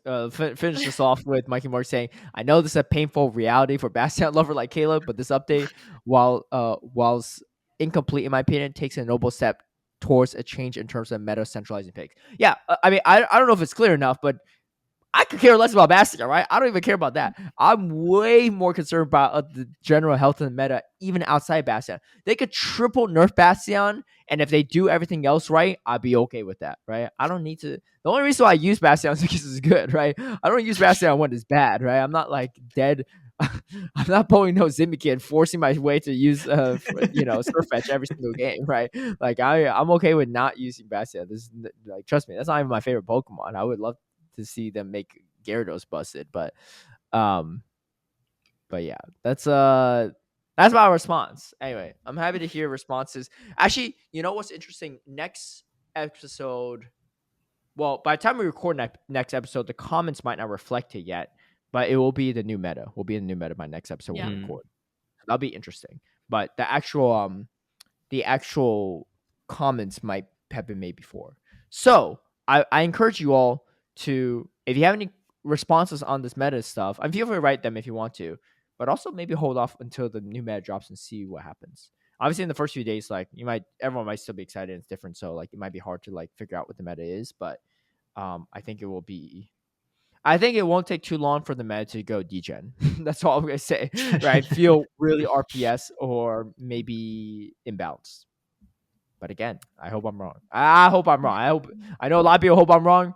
I hope I'm more wrong than anyone else thinks I'm wrong, right? Like, because I really want to be wrong on this, but I have a strong suspicion that I won't be. But I mean, I would like to think that you're wrong, but a part of me thinks that you're probably right. I make some convincing points, right? I like to think that I've thought this through. I've definitely thought it through. I still I've think said it'll be this the fun. whole time. I think that, you know, while we do have a lot of generalists that have left the meta, I still think there are a lot of good ones out there and potentially some new ones incoming. Yeah, let's look at the I wanna list, right? believe. The preview, I right? wanna Obviously, believe. this is without energy, you know, things, right? In mind. Yeah. Clodsire Surround, which again, Clodsire, there's not much that beats it, you know, like besides like for Alligator, and like there's not much that walls it off. So that's gonna be an interesting one. Carbink, number 2. We got Feraligatr, 3 and 4 with the Shadow variant. Gastrodon, 5. We got Dunsparce, Mandibuzz, Pangoro. Bastion's number 9 still. I don't know. Bastion, look, I don't use these strats myself, so I definitely won't use it anyway in the new season or this season. But I wouldn't be surprised if we see Bastion, Shadow Razor Leaf still, right? I guarantee someone's gonna run a Carbink Bastion team. I already know. I've seen that already, but I guarantee that's gonna be around, right? They're gonna run like Gastrodon, Carbink, Bastion, or something stupid like that. I'm just saying. Yeah. I mean, I was like, worth pointing out, like Carbink is a number 2 on these speculative rankings. It's also at number 2 on the current rankings. Like, it's true. Yeah. It says The it's rankings up don't there, tell but- everything. It doesn't say everything. Yeah, Yeah. because Carbink, I wouldn't say is a number 2 Pokemon. I think it is strong in a lot of respects, but like Poliwrath is like in like top, like in the 50th part or something like that, 50 Yeah. something. Which, but it's like, more relevant you than that, know, I welcome back Dunsparce. I think that that's going to be fun having that back with such good coverage. you just swapped that out for Lickitung though. That's just where Lickitung Yeah, but it used doesn't to be. have it. It doesn't have. I know, right? But it doesn't have like the same sort of tankiness that Lickitung does. True. So, Malamar, I think, could also Better be really coverage, though. interesting, like with its coverage. Certainly, Psywave, like choosing Psywave is gonna, you know, negatively affect some things more than others. But Malamar, I think, is going to be a dynamic Pokemon for sure. I think it'll be fun to use. But my biggest fear of that, same thing with Pangoro, is it's completely walled off by fairies. Like, look at Clefable. What are you going to throw out the Clefable with Malamar and Pangoro, right? So that's where I'm like a little concerned about. Like, whereas like before, Hyper Annihilator could throw the Beam! Shadow Ball. Yeah. Hyper Beam. Lest I remind you, it can learn Hyper Beam. yeah, good luck there. And another one we have instead of Lickitung is Licky Licky now with the rollout Body Slam and Shadow Ball. Because like Licky Licky can actually, I feel like, close things out. Dude. Like Lickitung had a closing problem. Some of these Pokemon look so bad to use. Shadow Marowak, not even a low Marowak. You got Mud Slap, Bone Club, Rock Slide. And honestly, it's ranked so high because of Bastion and Clodsire being so high up there. Like, that's the biggest reason why you have it. But it's just like... no one's going to use that. Yeah. I don't know. I think people will. It's just so like weak to so many things. It's weak to ice, grass, and water, and it takes neutral from a ton of stuff. Mm-hmm. I don't know. We'll see. We'll see. I mean, in before we see the Clodsire Marowak matchups. I also think they're not giving like the Alolan Marowak enough credit in this. Yeah, like, obviously the rankings are always a little bit. Yeah, because I don't see it up here, It's and on I 35. feel like it's like 35, and I feel like that's gonna be 35 is not too bad though. For context, 35 on the current season is Gudra. Yeah, because I said the same thing. I was like, well, 35 is not that bad. Because Gudra's like decently solid in GBO and Show 6. So yeah, I just think Shadow Bone and Bone Club are such good coverage. Yeah, with Fire Spin. Yeah. Mm-hmm. Yeah. So could be pretty good. Outside of Mandibuzz. Yeah. Could be a little awkward there. But at least it has Fire Spin. At least it has Fire Spin. Yeah, that's right. Where is Galarian Stunfisk in this list? I'm really curious. I'll run my Fire Blast. 77. Honestly, that's a lot higher than I would have expected. I mean, it still like beats Charjabug and Clodsire, so like in the fairies. So I get where it's coming from. It beats a Azumarill somehow. I guess that's just, how did it beat a Azumarill in the ones? It's supposed to be baiting perfectly or something there. Yeah. It doesn't really the ones are always a little wonky. Yeah, loses like all the other events, but anyway, okay. Well, that's going to do it for us, I think. We'll see you on the new season, and I hope I'm wrong about everything. I hope it's the best meta ever, and no one ever complains again. I dare to dream of a brilliant new world. Dude, I can't even dream. I'm just living in a nightmare in my head. Anyway, we'll catch you on the next one. But yeah, best of luck on the start of the new season, and drop any legend bet ideas down below. It's true. Unless you're Archie-Cola. Archie-Cola always wants people running. He's like, oh, how about you all run just like a 10K or something? I was like, I don't want to run. Like, then that's all the more reason. Well, it's not even that. It's just like it doesn't make good podcast content because how the heck are we going to record while we're running a 10K? Like, yes, I think for how long we usually record for, it's plenty of time for the race. But it's just like we'll run around. You'll with be my computer hotspotting it. No. You run around and you have the GoPro. Right? Yeah, but again, we can't actually use podcast. So you have to use the PC or laptop. Yeah.